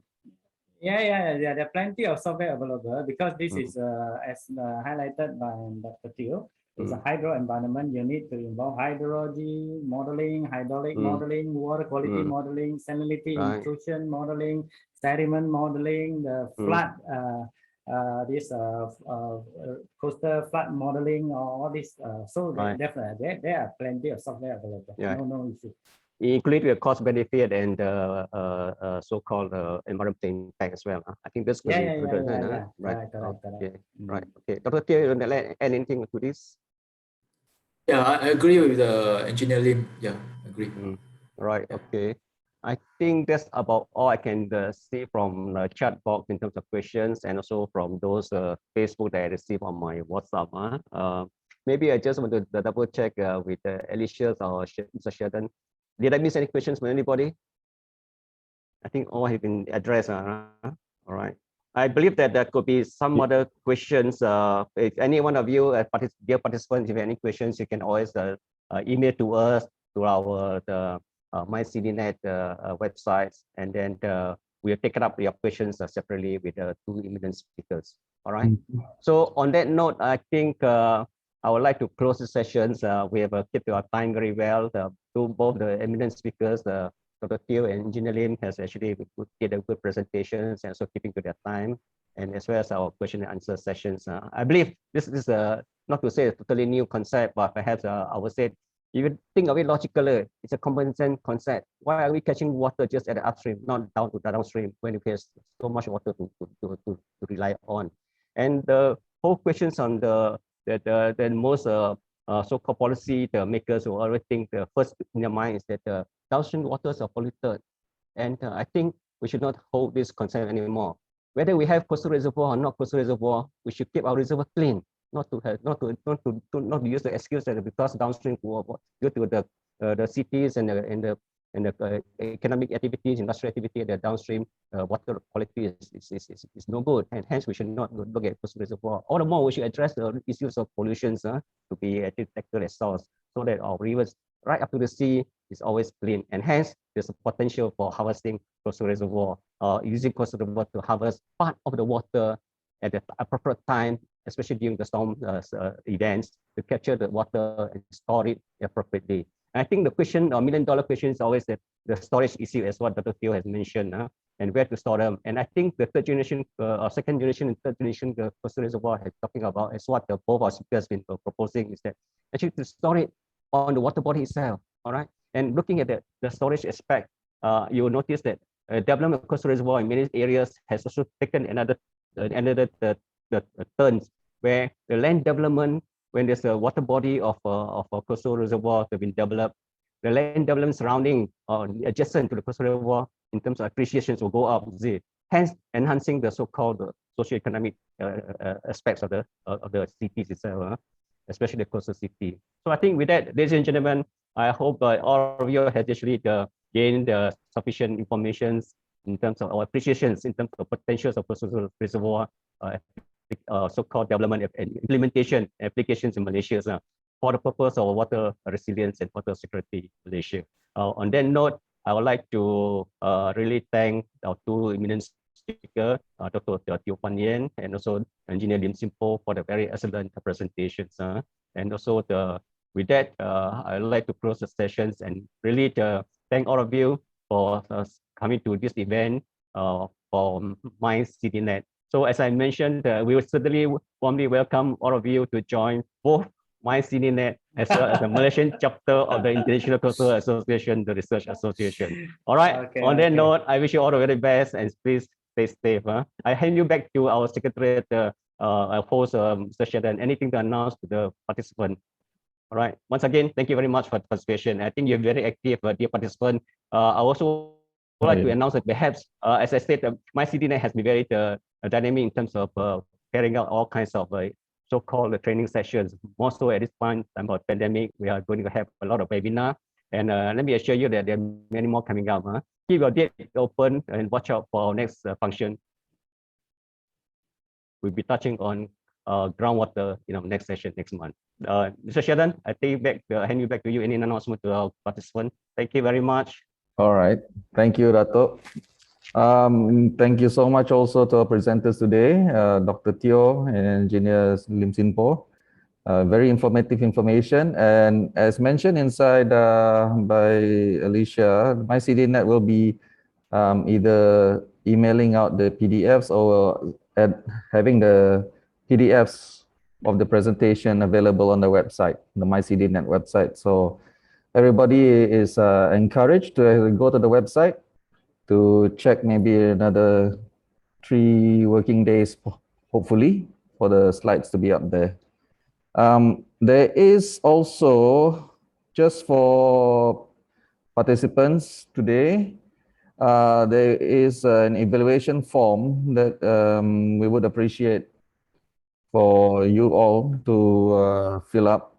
Link is available in the chat. Alicia will also make that available in the Facebook chat itself. So the session will still be on, so that you can still see the link in the chats for both Zoom and Facebook. I see.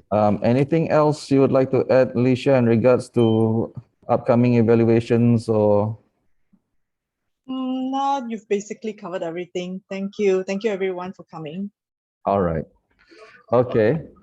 With that, yeah, we would like to thank everybody's participation. I think there was more questions than we could cover in this particular session, but thankfully our presenters have made themselves available for any follow-up questions directly from the participants themselves.